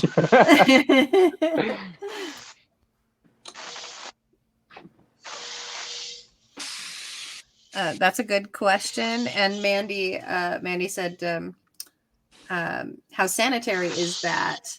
And that's a great opportunity to tell them about the precautions you use for cross-contamination, ALEJO. Yeah, I mean, there's different stuff that we do here at the haunt. A lot of Q-tips, a lot of disposable brushes, a lot of disposables across the board, different gloves that you do on different people.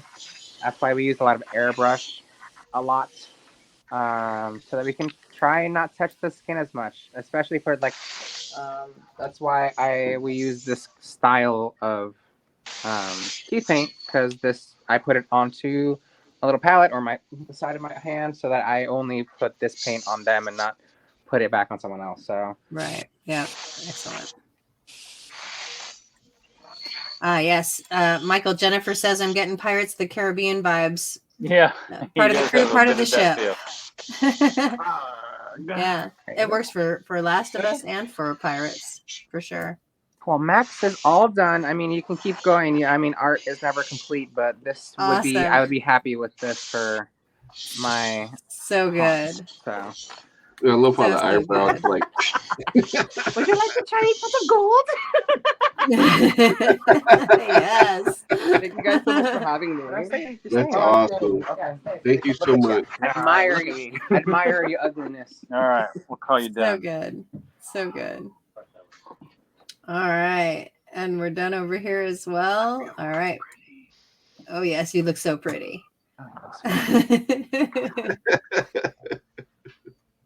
Excellent work, gentlemen. So good. Thank you. Am I still green? Yeah, you still got some. Still got some green Oh, coming yeah. out. You still got some. Have fun looking at the live later because I did not watch much of Michael's, but I want to go back and definitely look at it again. Oh, Is yeah. Michael still around? We should have Michael jump in quick. There you go. Oh, not Michael. I'm here. Oh, Mikey. Where's no, Mikey? Mikey. Mikey, Oh. yeah. Mikey. Yeah. Yeah. Oh, we're Is getting it some extra? reaction. Come on, man. Let it drip, man. Let it drip.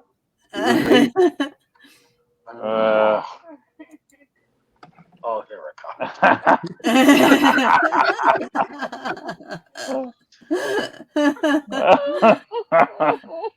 Let it go, man. Come on, let it go. Just let it go.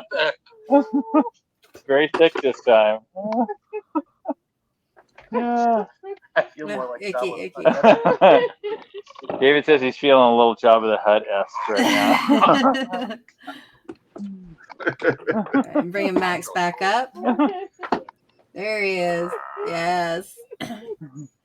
Is Mikey nearby too, Max? Oh, so pretty. I have no idea where Mikey disappeared to, but I will post both of these looks on the Hangout so everyone can Awesome. screenshot with probably better quality than the live. Oh, yeah, that's cool. Yes. Michael, do the same if you can. Take some pictures and share it to Oh the yeah, I channel. definitely Yes, will. please. Okay. Yep. Perfect. So good, guys. So good. Thank you. Bravo. Bravo. Thanks. Katrina says, very impressive. Shane, thank you. Yeah. What did the other guy make? Awesome. All right. Well done, See? gentlemen. Thank you. Super great. So impressed. So impressed. That was awesome. I'm always like, there's no way they're going to get this done in time. And every single time they always do it. Always, every time.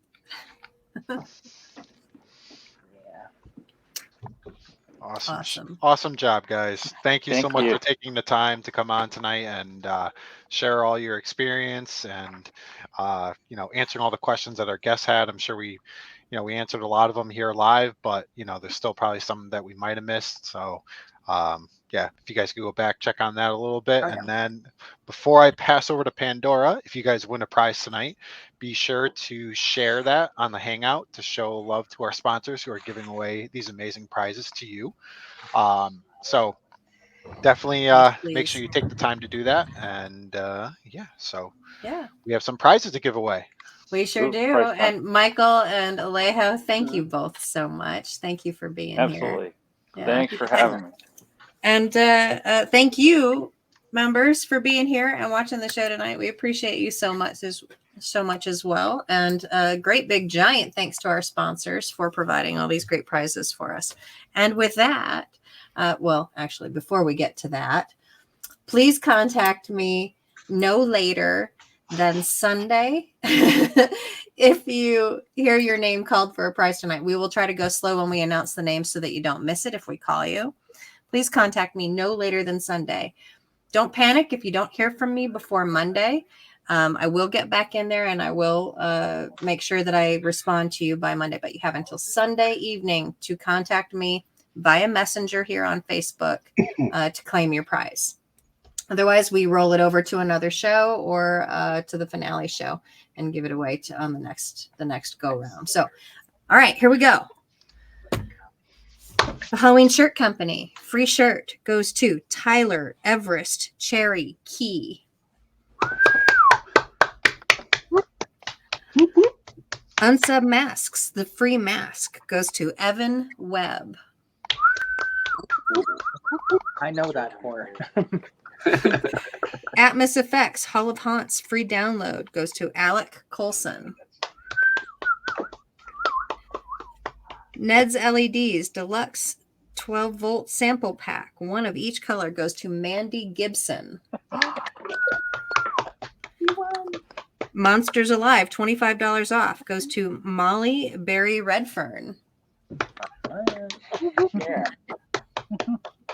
Rotten Prop Works, the set of zombie arms goes to Jamie Lane.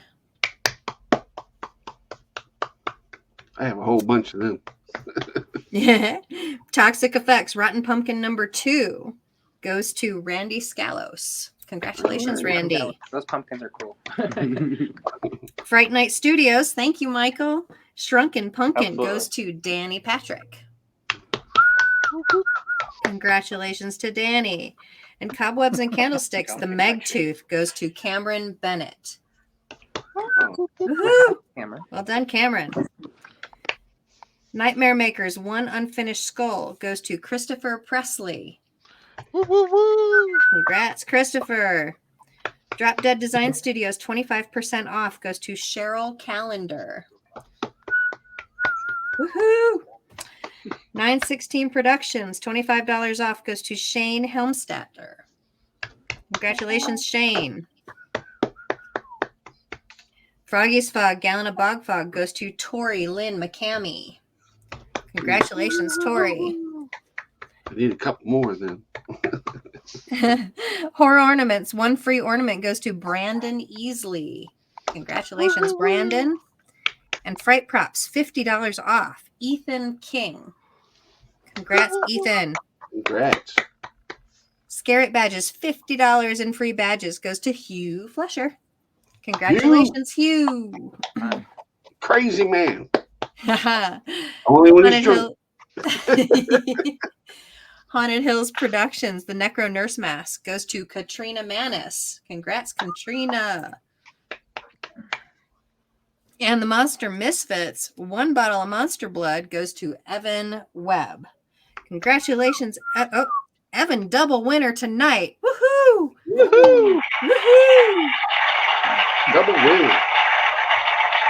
I also see a lot of familiar names here. And so it just goes to show that coming here and making sure you're here for the live shows. If you're here, your odds are so great of winning a prize. So make sure you visit us for all our live shows. We've only got 3 main shows left of the season. That's not a lot. So lots more prizes to give away. And we appreciate y'all. And thank you so much to our sponsors. Thank you to our guests for being here. We appreciate you and the time you put in, and your models as well. David, thank you. Max, thank you. And Mikey, thank you, wherever he ran off to. Yeah, Thank one more you, look. David. Yeah. Woo. One more look of each. Thank you guys so much. We really appreciate you guys taking the time Thank tonight. Thank you. And with that, till 2 weeks, right? 2 weeks. 2 weeks. 2 weeks from So, now. 2 weeks from now. And we have yet another round of Epic Home Haunters, I believe. Is that correct, Fearless Leader? That's right. That's right. All right. Go Sweet. Hornets. Thank you, everybody, for being here again. Michael, ALEJO, we appreciate you. Thank you. Members, we appreciate you. And with that, we'll catch you in the We next out. one. We out.